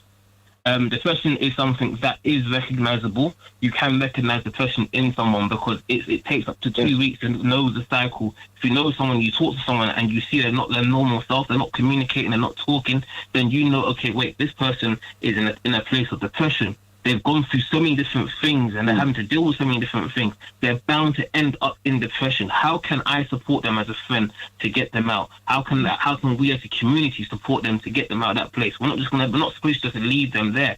I don't believe drugs are the solution. I don't believe in drugs. No. I believe it's about supporting different people. I believe that drugs is something that a lot of people just turn to instantly. That's right. Because they want an instant cure. They want an instant turnaround. Right. And I believe that needs to break. And that's why I'm part of the panel. That's why I'm part of this research, because I want change to happen. Because I don't like how people are getting addicted to these drugs and thinking that it's going to help them. Then they become so addicted that they just have it like it's food, and they have to have it in order to survive. And it's wrong, because they don't need that. What they actually need is God. Definitely. Definitely. Awesome. Yes, thank you. Doctor, you just want to have your say on that? Yeah, just a quick say. Like a wedge, there's a thin end and there's a thick edge. Not everybody taking medication needs it. Unfortunately, there are some who have more serious illness who do need it. Even if not for as long as it has been done, it is overprescribed and it is abused. Unfortunately, ethnic minorities also get the cheaper end of the medication with the worst side effects. And ideally, no medication at all, but there are times where you have to use it, and that's where one needs to trust the professionals who are in front of you, and ask for what are all the options before starting medication, and then what is the earliest time that it can be stopped. You still have a control over what is being given to you. Yes. Okay. Yes. Hopefully that has helped you this evening, Brother Keith. Is it Brother Keith, you said? Yes. Wonderful. Yes. All right. Thank you. Brilliant. Thanks for your call. Take care. Bye. God bless. Bye for now. We are going to close the show on the radio stations at 10 o'clock. We shut down on the radio stations. So before we end, Bishop, we'll come back to you. You will be the last. Can you just give everyone all the information needed for the conference this weekend, please? Well, yes, Faith and Mental Health Conference, which will be delivered this coming weekend, Friday and Saturday, at Brixton New Testament Church of God. We are deliberate to say we want to host this conference in the church because of another way in which the church is actually saying we're opening our doors to our community, and there's something fantastic to be obtained by attending this conference. We have some very gifted, knowledgeable, qualified persons who will be sharing. One of them you have listened to up on this platform this evening, that is Dr. Francis Labinjo. Looking forward to what you'll share on the subject area that you'll be exploring, looking at how to combat stress, anxiety, and depression in young people, so as to prevent suicidal thoughts and even wanting to venture into that particular pathway to end one's life because one feels so overwhelmed. So it is open up to parents and carers and professionals who are working with children and young people. We're hoping that this conference will allow for some joint of operation while providing critical information to all who are involved. Yes, some children will be attending, some young people will be participating in the conference, making presentations at different points. We'll have breakout sessions that allow for conversations and networking. And meals are provided, and it is free of cost. It is free of cost. I promise you won't get a rum punch, but you get something else. No. Hey, that's a good one. You get something else, and you get some goodie bags to take away with you. with some Get a information. spiritual brunch.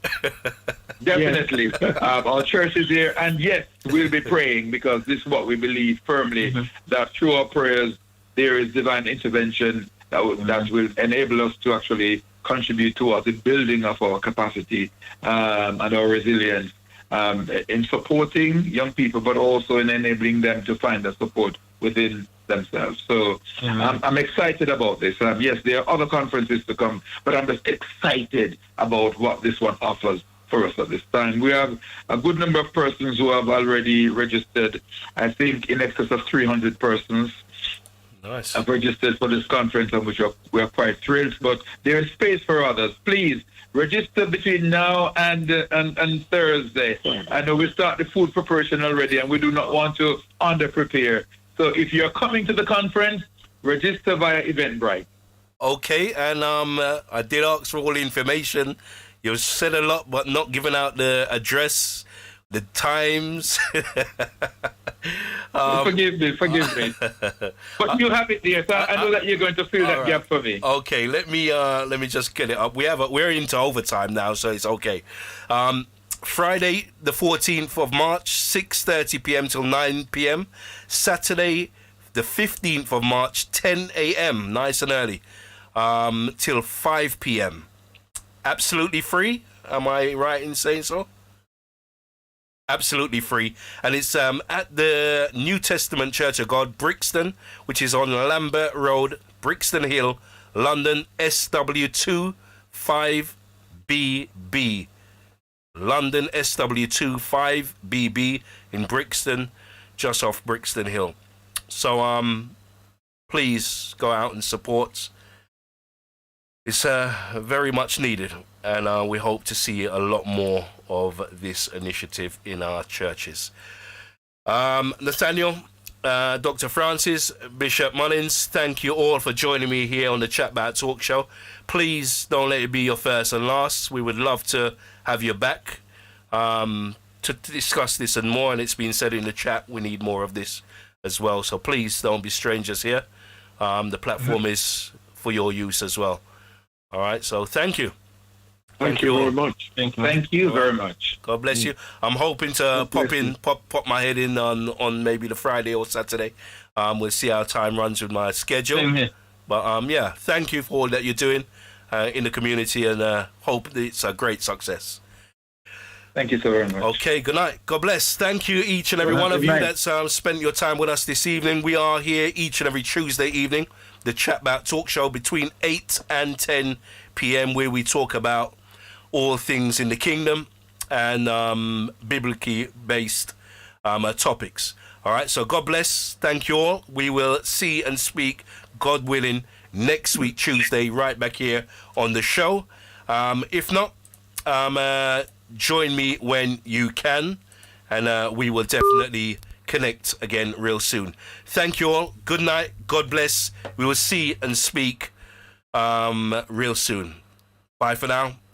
Over and out.